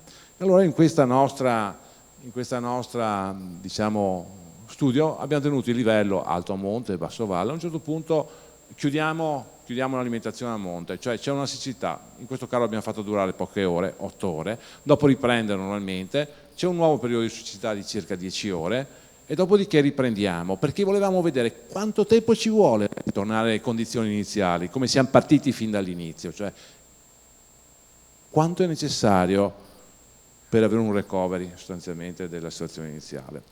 E tutto monitorato, non mi dilungo, andiamo a vedere cosa succede. Eccolo qua. Allora, come vedete il fenomeno parte, questi sono giorni, dura 8 giorni. I primi giorni lui cammina velocemente, vedete che è diverso da prima, è diverso perché noi abbiamo un sistema che è eterogeneo, quindi sì, più o meno come prima, però localmente notiamo certe differenze, però queste non sono molto elevate perché nella fase di intrusione c'è poca differenza, cioè non si mescola molto, questa fase eterogeneo non si vede. A un certo punto proseguiamo, questo arriva più o meno a intrudere, la canaletta è lunga 5 metri, arriviamo fino a metà, 2,5 metri più o meno, come collo. A un certo punto sta per arrivare il primo momento di siccità. Allora come vedete lui è rallentato perché a un certo punto trova un certo equilibrio fra gradiente e quella che è la spinta dell'acqua di mare, ma se c'è la siccità improvvisamente riparte, vedete la parte prima e la parte seconda della canaletta e continua ad andare avanti, dopo incomincia a recedere un po' perché ritorniamo in normalità sostanzialmente, e dopodiché arrivati a un certo punto parte un secondo periodo di siccità, la corda si aggrava, allora tutti quanti guardano questa punta qua, io vi dico cominciate a guardare quello che succede qua sopra, quanto si alza il livello nella parte alta sostanzialmente, come a un certo punto si muove, non guardate solamente la coda che continua ad avanzare, guardate questa come si muove anche nella fase di retreat, quando torna indietro, come questo incomincia a diffondersi verso l'alto, cambia completamente. Allora tanto per dirvi, noi dovremmo aspettare solo per la coda che lui ritorni più o meno in questa posizione, d'accordo? Adesso se volete ci possiamo fare 4 chiacchiere perché ci vuole un po' di tempo perché lo faccia, purtroppo ci mette tempo, quanto tempo ci mette? Fasi di siccità, ve l'ho detto, simulate 8 e 10 ore, ci mette giorni per ritornare indietro, giorni. Questo vuol dire che con molta probabilità un fenomeno di siccità come questo dà dei fenomeni di avanzamento salina, decuno e di intrusione che sono irreversibili molte volte, ovvero sia non torniamo indietro, continua a procedere. Si parlava prima di un ingresso di 20 km sostanzialmente, o 25, sì, 26 km sostanzialmente. Bene, questo provoca danni che non è dopo, se avremo una stagione piovosa, normalmente piovosa sostanzialmente saranno recuperati ben presto. Lui continuerà a fare un passettino in avanti, questo vuol dire che l'idea di produrre e arrivare a realizzare contromisure ormai è una necessità. Quali contromisure? Questo è un bel problema. Cut-off wall, stabilità, è difficile da definire esattamente perché è come quando si va dal medico o al chirurgo, cioè non sempre si hanno grossi vantaggi. Qua mi fermo perché ci siamo più o meno arrivati. Il problema è che bisogna capire bene come questi fenomeni. Una delle idee che abbiamo avuto noi è irrigare. L'altro problema è ma come facciamo a irrigare se non abbiamo acqua neanche per dare i campi, per allontanare il cuneo salino? Da cui quello che dicevo all'inizio, bisogna veramente cominciare a pensare a fare infrastrutture diverse, organizzate in modo diverso, in maniera quantomeno interregionale, per come la vedo io. Un ringraziamento, lui è Tommaso Trentin, lei non è la moglie, è un nostro tecnico di laboratorio, sono stati fondamentali e volevo ringraziare anche tutti gli studenti, e sono tantissimi, non li cito neanche, che hanno collaborato in diversi tempi e in diverse fasi a questa ricerca. Grazie.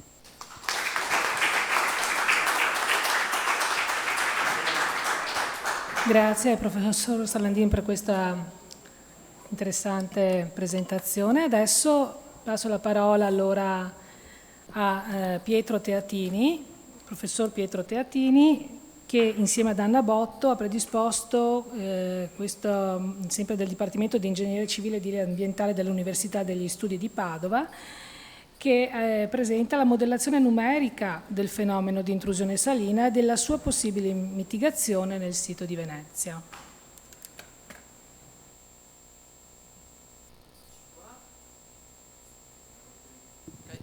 Bene, buongiorno a tutti. Allora, io sono Pietro Teatini, lavoro assieme a Paolo Salandin nello stesso dipartimento e vedete assieme a un cospicuo gruppo di ricercatori, professori, dottorandi del nostro dipartimento ha cercato di sviluppare della modellistica numerica per andare a ricostruire il processo di intrusione salina nella nostra area di studio di Venezia, ma anche per cercare di fare qualche analisi previsionale di quale potrebbe essere l'effetto di questo dreno posizionato all'interno del territorio per irrigare e per fornire acqua dolce. Abbiamo sviluppato diversi modelli a diversa scala. L'idea è quella di dire abbiamo un sito molto complesso, lavoriamo a scale diverse in modo tale da cercare di riprodurre nel miglior modo possibile i processi che avvengono sia a scala locale piuttosto che non a scala un po' più grande.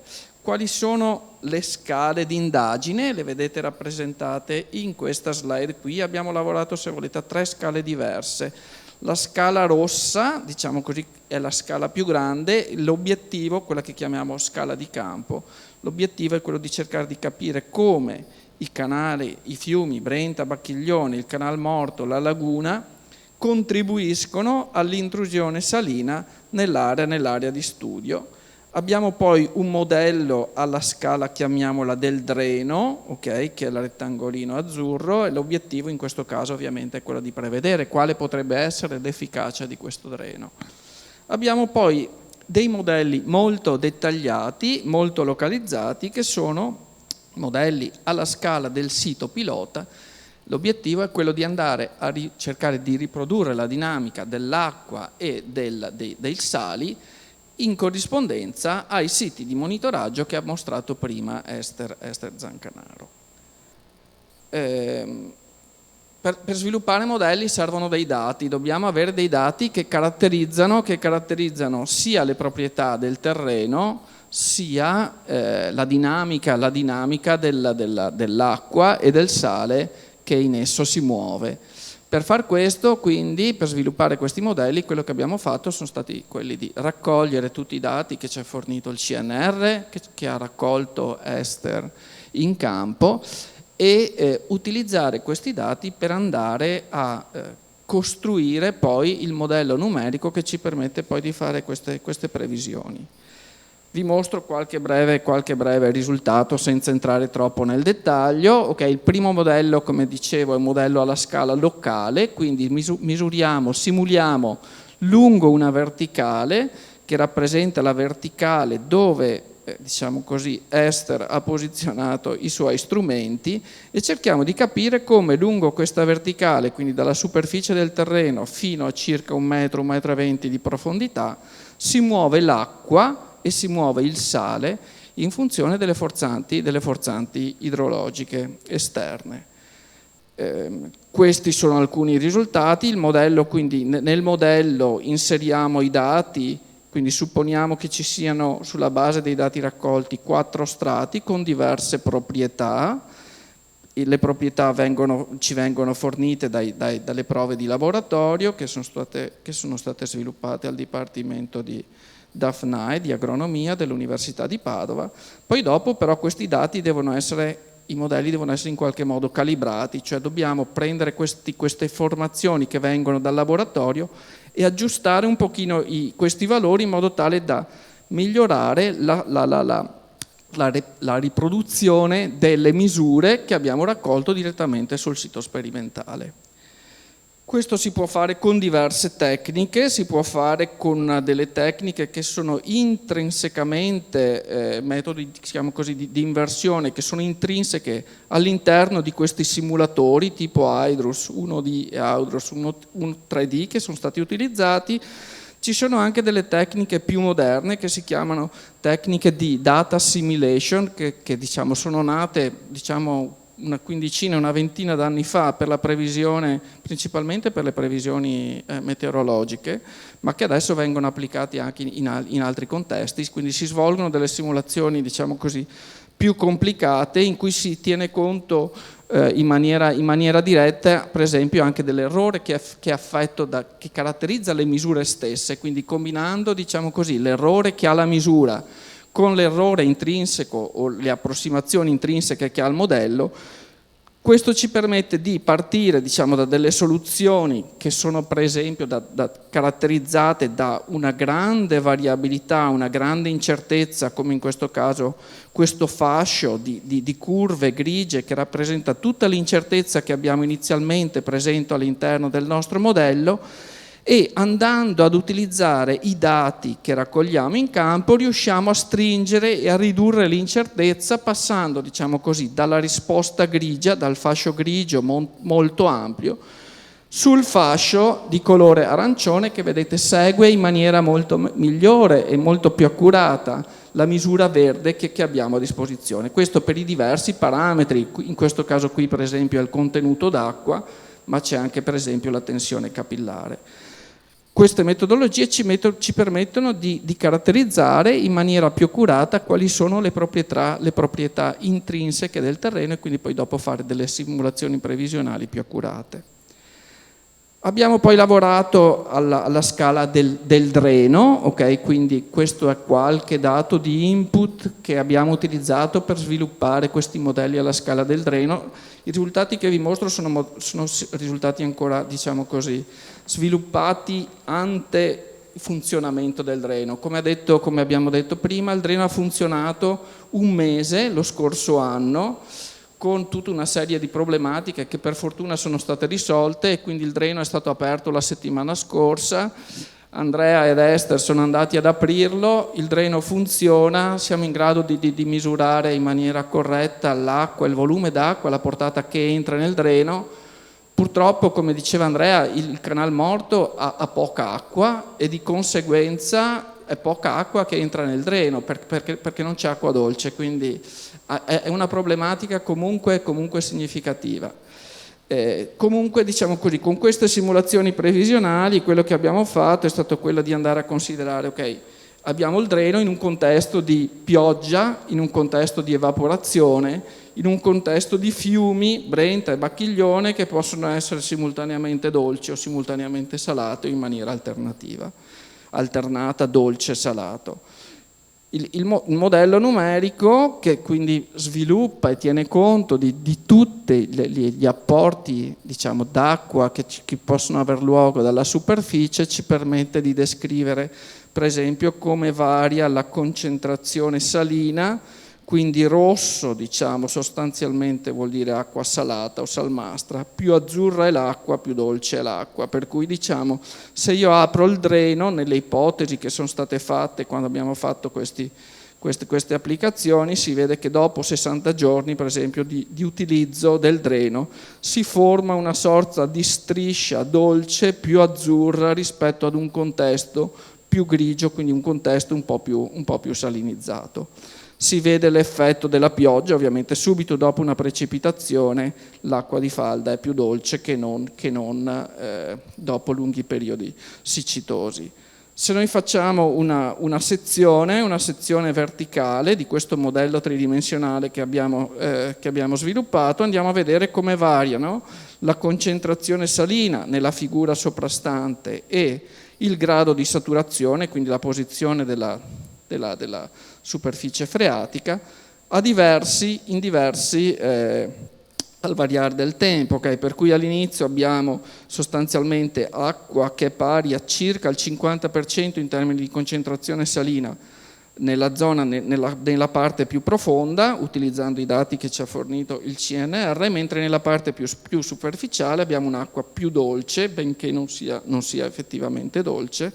Se noi inseriamo il dreno, vedete quello che succede, il dreno immette acqua dolce in questo contesto salinizzato, quindi si forma questa sorta di bolla d'acqua dolce. Vedete che a volte poi piove, ecco, quando piove ovviamente si forma questa lama d'acqua dolce proprio solo sulla superficie, però in questo modo qui, diciamo, abbiamo la possibilità di ricostruire l'effetto potenziale che potrebbe avere il dreno.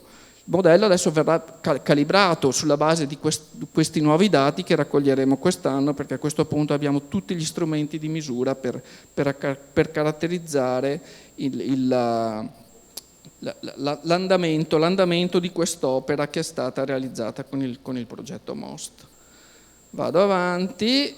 Da ultimo sono stati realizzati questo modello alla scala ancora più grande, okay? Il modello, diciamo così, alla scala di campo, e l'obiettivo è quello, come si diceva, di capire come i fiumi e la laguna influenzano il contenuto di sale all'interno della nostra area pilota, e questi sono per esempio alcuni risultati che mostrano, per esempio, questa è una sezione verticale che taglia il nostro modello, si vede l'effetto dei fiumi che quando i fiumi sono dolci, contengono acqua dolce, fanno sì che l'acqua dolce si muova verso l'area di interesse. Quando i fiumi sono carichi di acqua salata, ovviamente quello che si muoverà verso il nostro sito di indagine sarà acqua salata.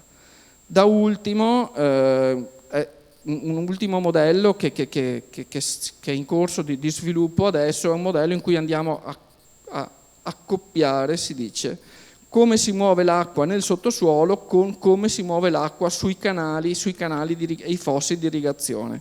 Questo ci dovrebbe permettere di ottenere una ricostruzione ancora più affidabile, ancora più accurata del movimento dell'acqua nell'area di studio. Quindi, diciamo, qualche conclusione: i modelli quindi numerici, l'obiettivo è quello di fare delle previsioni, okay? Fare delle previsioni su quello che potrà essere l'efficacia di questo dreno in questo contesto così altamente complicato in termini di forzanti idrologiche. Mi fermo qui.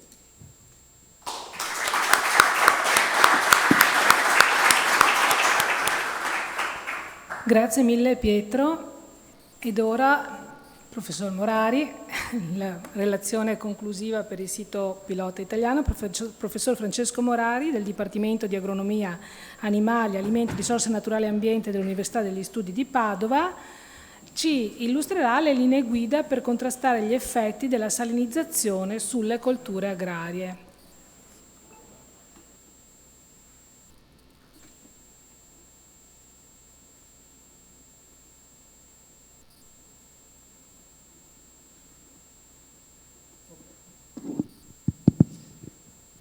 Buongiorno a tutti, niente, un piacere essere qua, un piacere soprattutto dare un grosso benvenuto agli amici croati, che effettivamente uno dei risultati di questi progetti è anche quello di aumentare queste connessioni con i colleghi di oltre Adriatico. Niente, noi abbiamo visto moltissimi e interessantissimi risultati di tipo numerico, di tipo sperimentale e via dicendo, e adesso come facciamo a mettere a terra, cioè come facciamo effettivamente a dare delle indicazioni agli agricoltori proprio per poter contrastare gli effetti della salinizzazione. Abbiamo già detto che effettivamente la situazione attuale non è delle più rosee. Allora, per far questo, noi abbiamo cercato di identificare delle linee guida, delle azioni da adottare, seguendo una serie di criteri. La prima cosa è che queste azioni ovviamente fossero più o meno efficaci nei confronti delle culture agrarie, che fossero anche applicabili dagli agricoltori, e che fossero anche diciamo non solo applicabili ma anche abbordabili anche in termini di costo da parte degli agricoltori. Ma forse la cosa più importante rispetto a, se voi guardate in letteratura quelle che sono le linee guida che vengono proposte, ce ne sono veramente sono numerose, ce ne sono di tutti i tipi, ecco. Noi abbiamo cercato di effettivamente calare sul territorio del Veneto, in particolare della bassa pianura veneta, queste linee guida, perché di fatto queste linee guida dovrebbero adattarsi alle condizioni locali venete. Infine, delle diverse tecnologie che abbiamo proposto, ci siamo così peritati e ci siamo soprattutto assicurati che fossero effettivamente applicabili, cioè che la tecnologia fosse abbastanza matura, anche se Paolo non sarà sempre d'accordo, penso, da questo punto di vista. Allora, qui vedete tutta una serie di linee guida, alcune riguardano diciamo, la gestione dell'acqua. In effetti qua abbiamo parlato molto di acqua, e le ultime due, che in realtà si potrebbero anche espandere, riguardano invece la gestione agronomica. Siccome qua siamo con ingegneri idraulici, quindi ci concentreremo soprattutto sulle prime.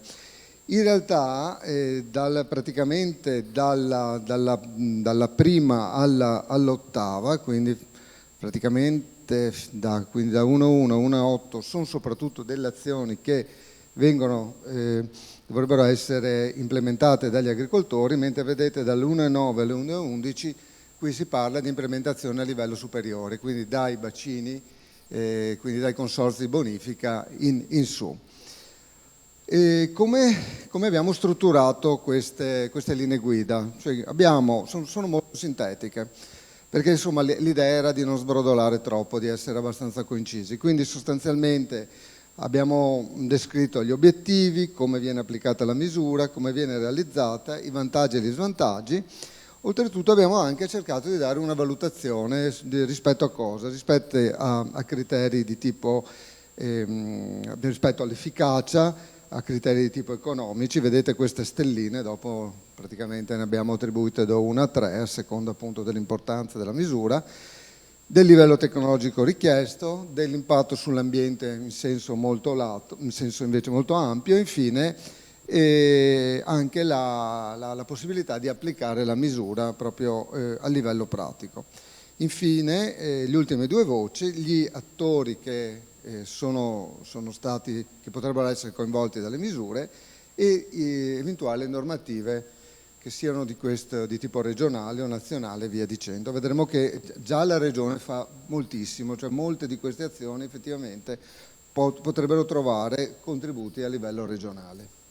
Allora, la prima, tanto per dirvi, la prima misura è molto semplice, a volte non viene utilizzata, a volte sì, cioè quindi irrigazioni prima della semina o nelle fasi iniziali dell'accrescimento, proprio perché la coltura è molto più sensibile, quindi c'è bisogno di affrancarla. Ecco, quello che si vede sostanzialmente, tanto per darvi un'idea di come applicare queste linee, è che è una misura facilmente applicabile. Ecco, poi dipende dal fatto che se gli impianti sono fissi o sono impianti di soccorso tipo i rotoloni, però sostanzialmente una misura facile da applicare con, diciamo, modesti però poi effetti, costi bassi per fortuna, ma anche con degli effetti che ovviamente non sono poi così non sempre importanti, poi dipende anche dalla dinamica climatica. Senz'altro più importante è la famosa irrigazione ad elevata frequenza, quella con le ali gocciolanti e via dicendo. Perché lo dico? Perché effettivamente è la misura classica, la misura che è stata applicata per prima dagli israeliani che avevano problemi di salinità, avevano problemi di acqua e via dicendo.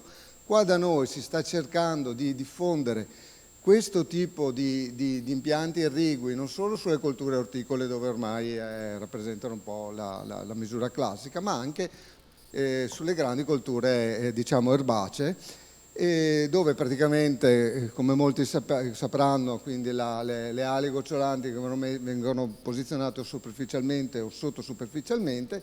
Quello che c'è da dire è che in questo tipo di azioni vedete che ovviamente l'effetto è massimo, e anche diciamo un costo più o meno medio. Interessante è sicuramente l'effetto sull'ambiente, perché si risparmia tantissima acqua, si può anche utilizzare acqua salmastra. Abbiamo dato per adesso una stellina, però questo sarebbe anche interessante discuterlo con gli altri autori che operano sul territorio veneto. Perché? Perché per questo tipo di irrigazione c'è bisogno di una disponibilità proprio alla domanda abbastanza continua di acqua. Molto spesso nei nostri sistemi, nei nostri consorzi abbiamo una irrigazione turnata, quindi non sempre diciamo è possibile, anche se qua sarebbe un po' da discutere questo tipo di applicazione. Un'altra cosa che volevo dirvi, la scorsa settimana parlavo con i rappresentanti di Netafilm, che sono proprio quelli che tra i principali produttori di questo tipo di manichette, che stanno producendo delle manichette biodegradabili. Cosa vuol dire? Che il problema di questo sistema è anche poi la plastica, il residuo di plastica che viene lasciato sul terreno, e quindi insomma i problemi sono diversi. Devo velocizzare. Ecco, l'altra cosa è la misura che è stata testata in questo progetto, cioè il fatto di poter alimentare la falda con acqua dolce e poi favorire quindi la risalita capillare. Come avviene questo sistema? Può avvenire o con delle reti di drenaggio tubolare, quindi abbastanza capillare, in modo tale quindi da essere molto efficace, e anche la conducibilità tale da favorire quindi una copertura generale quindi del campo, degli appezzamenti, oppure anche utilizzando, abbiamo visto, questi elementi naturali come i paleoalvei, oppure, e qui grazie al consorzio, proprio alzare la falda proprio nei periodi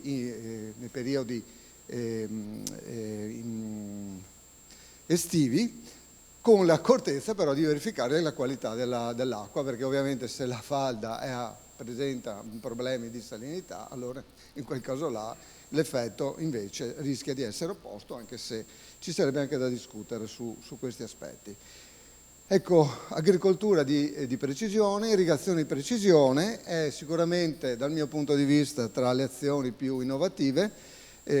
A me sinceramente queste grandi macchine mi convincono, anche per la possibilità di poter regolare in funzione della necessità e anche in funzione del contenuto salino il livello di acqua.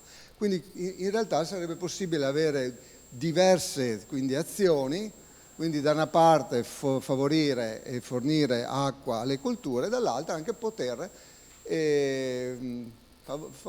innescare un processo di lisciviazione, lo vedremo dopo, che classicamente, oltre che far coesistere la pianta col sale, e l'altra azione è proprio quella di favorire la lisciviazione del sale.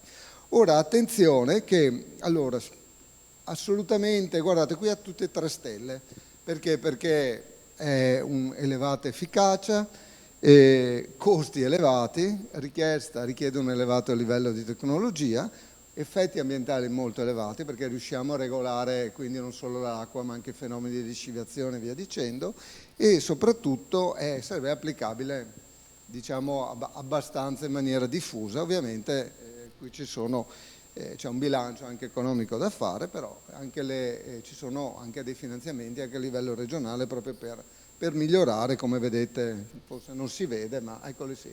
Nella normativa quindi sono state previsti anche questo tipo di interventi. Ecco, vi dicevo poi lisciviazione, il famoso fabbisogno di lisciviazione, super studiato, proprio quello per favorire l'allontanamento del sale. Attenzione che nei nostri consorzi, quindi abbiamo problemi in realtà di falda molto superficiale, per cui bisogna per garantire questo livello è necessario che ci sia anche un lavoro da parte, un'azione da parte del consorzio proprio per allontanare il sale. Ricordiamoci che nei nostri ambienti, per fortuna, durante il periodo invernale primaverile, proprio c'è un effetto di lisciviazione dato proprio dalla precipitazione, per cui ci salviamo da questo punto di vista. Ecco, attenzione che con i sali il rischio, secondo me, da sottolineare anche il trasporto degli eventuali inquinanti, tipo quindi nitrati piuttosto che erbicidi e via dicendo, per cui insomma ci sono sempre questi aspetti a considerare. Ecco, questo è un altro prodotto finale quindi non solo l'amicizia con i croati, ma anche dal punto di vista scientifico e della nostra sperimentazione, perché ormai ci sono questi diciamo sensori che è possibile utilizzare, che sono in grado di darci delle indicazioni su quello che è effettivamente diciamo così, il potenziale osmotico, cioè sostanzialmente qual è la forza con cui il sale si contrappone all'assorbimento dell'acqua da parte della pianta. E quindi è possibile, quindi grazie anche a sistemi ormai collegati in wireless e via dicendo, proprio definire delle soglie. Cioè sarebbe possibile quindi aiutare l'agricoltore proprio a individuare il momento di intervento irriguo in maniera molto precisa. Questo è possibile farlo anche con un costo abbastanza diciamo limitato, ovviamente richiede una certa conoscenza della sensoristica, e diciamo che è un sistema che può essere adottato un po' da tutti gli agricoltori. Vado avanti. Ecco, questo è un argomento di cui si è parlato tantissimo, che è quello dei bacini di raccolta. Anche qua ci sono finanziamenti, sono previsti. Non guardo Paolo, guardo avanti perché Paolo non è tanto d'accordo, ma in realtà qui c'è un problema proprio legato alle dimensioni aziendali. Non sempre è facile prevedere, soprattutto nei nostri ambienti dove la terra ha un costo, quindi non lo so, se ne è parlato tantissimo, probabilmente dopo questa, mi ricordo che se ne parlò anche nel 2003 quando c'è stata l'altra famosa anno siccitoso, quindi bisognerebbe effettivamente passare da una logica di emergenza a una logica di programmazione, speriamo di riuscirci. E qua c'è molto da discutere, vediamo un po' effettivamente cosa riuscirà anche il Veneto a implementare e adottare. Ancora una misura semplicissima, abbastanza, che effettivamente gli agricoltori non sanno quanta acqua distribuiscono molto spesso e non sanno neanche la qualità dell'acqua, quindi proprio la conoscenza di base. Fare dei bilanci della serva, adesso voglio vedere come la tradurrà il traduttore, fare dei bilanci quindi fare dei bilanci semplici proprio per riuscire a capire quanto sale entra, quanta acqua si è consumato, vi ripeto, una cosa abbastanza immediata da fare e che a nostro avviso potrebbe effettivamente dare dei grossissimi benefici.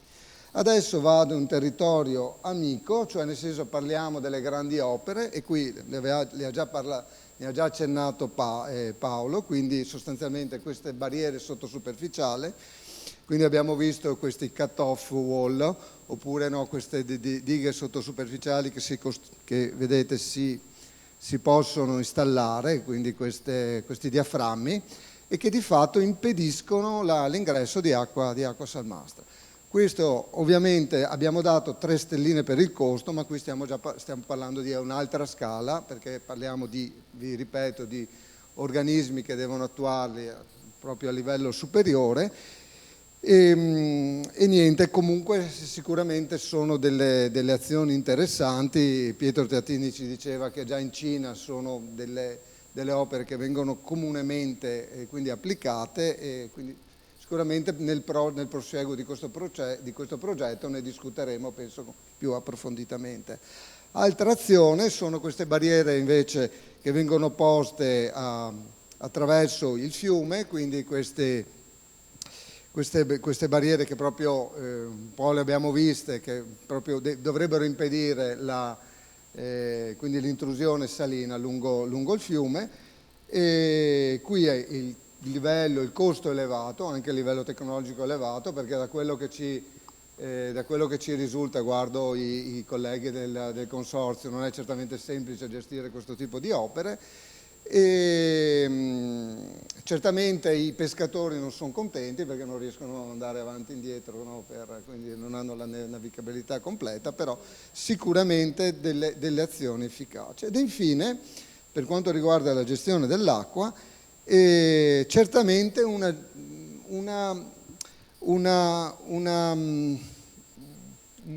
gestione ottimale dell'acqua all'interno dei consorzi, cioè il fatto di trattenere più acqua dolce possibile, e soprattutto quindi riuscire a regolare in maniera più o meno complessa proprio i flussi all'interno dei bacini. Anche qua certamente di fatto abbiamo messo solo una stellina per i costi, però il livello di tecnologia richiesto non è certamente indifferente. Però anche qua probabilmente si potrebbe quindi fare quindi un po' di più.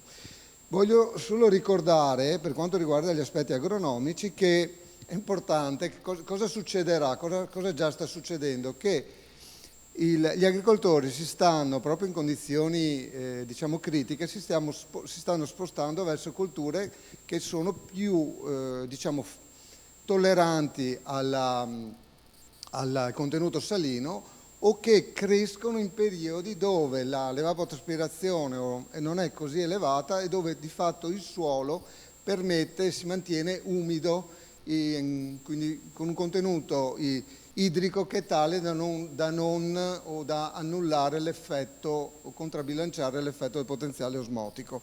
Ecco, dico una cosa che non sarò certamente popolare. Stanno venendo avanti al di fuori dell'Europa delle varietà resistenti al sale. Quindi come? Non proprio con l'ingegneria genetica, sì, non sono piante transgeniche, alcune sì, alcune no, ma alcune sono piante dove è stato fatto questo gene editing, dove viene modificato il DNA. Ecco, io dico che probabilmente in questa fase dovremo considerarle. Io penso che anche dal punto di vista della comunità europea soprattutto ci sarà una revisione anche di quelli che sono attualmente queste impossibilità di seminare, di utilizzare questo tipo di specie proprio per poter contrastare questi effetti. Lo so che è un argomento enorme, io mi fermo qua, però ecco, sappiate che, non so, io dopo giungo alle conclusioni, ho in mente la viticoltura, non so, dell'Argentina, a Mendoza, dove tutti i viticoltori italiani poi hanno fondato e hanno coltivato la vite, dove c'è un problema di salinità, dove loro stanno coltivando viti che sono resistenti al sale grazie all'ingegneria genetica. Ecco, questo è un argomento enorme di cui parlare, però loro riescono effettivamente a contrastare questo effetto. Le mie conclusioni sono questa tabella, dove di fatto abbiamo un po' riassunto quelle che sono le diverse preferenze, dove effettivamente bisognerebbe un po' poi analizzarle e decidere quali e dare una preferenza rispetto alle diverse azioni proposte. Vi ringrazio.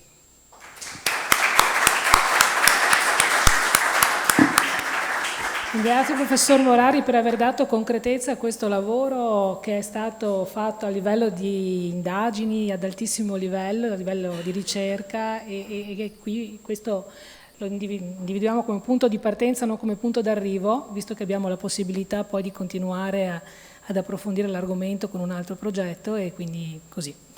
Bene, avremmo finito adesso la sessione italiana del sito pilota italiano, siamo un po' in ritardo, per cui vi chiederei invece di fare di mezz'ora di pausa, di coffee break, una ventina di minuti, un quarto d'ora, 20 minuti se siete d'accordo, quindi ci daremo appuntamento diciamo alle 50 meno 10 al mezzogiorno per procedere. Per quanto riguarda eventuali domande, avevamo già concordato prima che le faremo tutte alla fine, se siete d'accordo, e niente, ci aggiorniamo, buon caffè.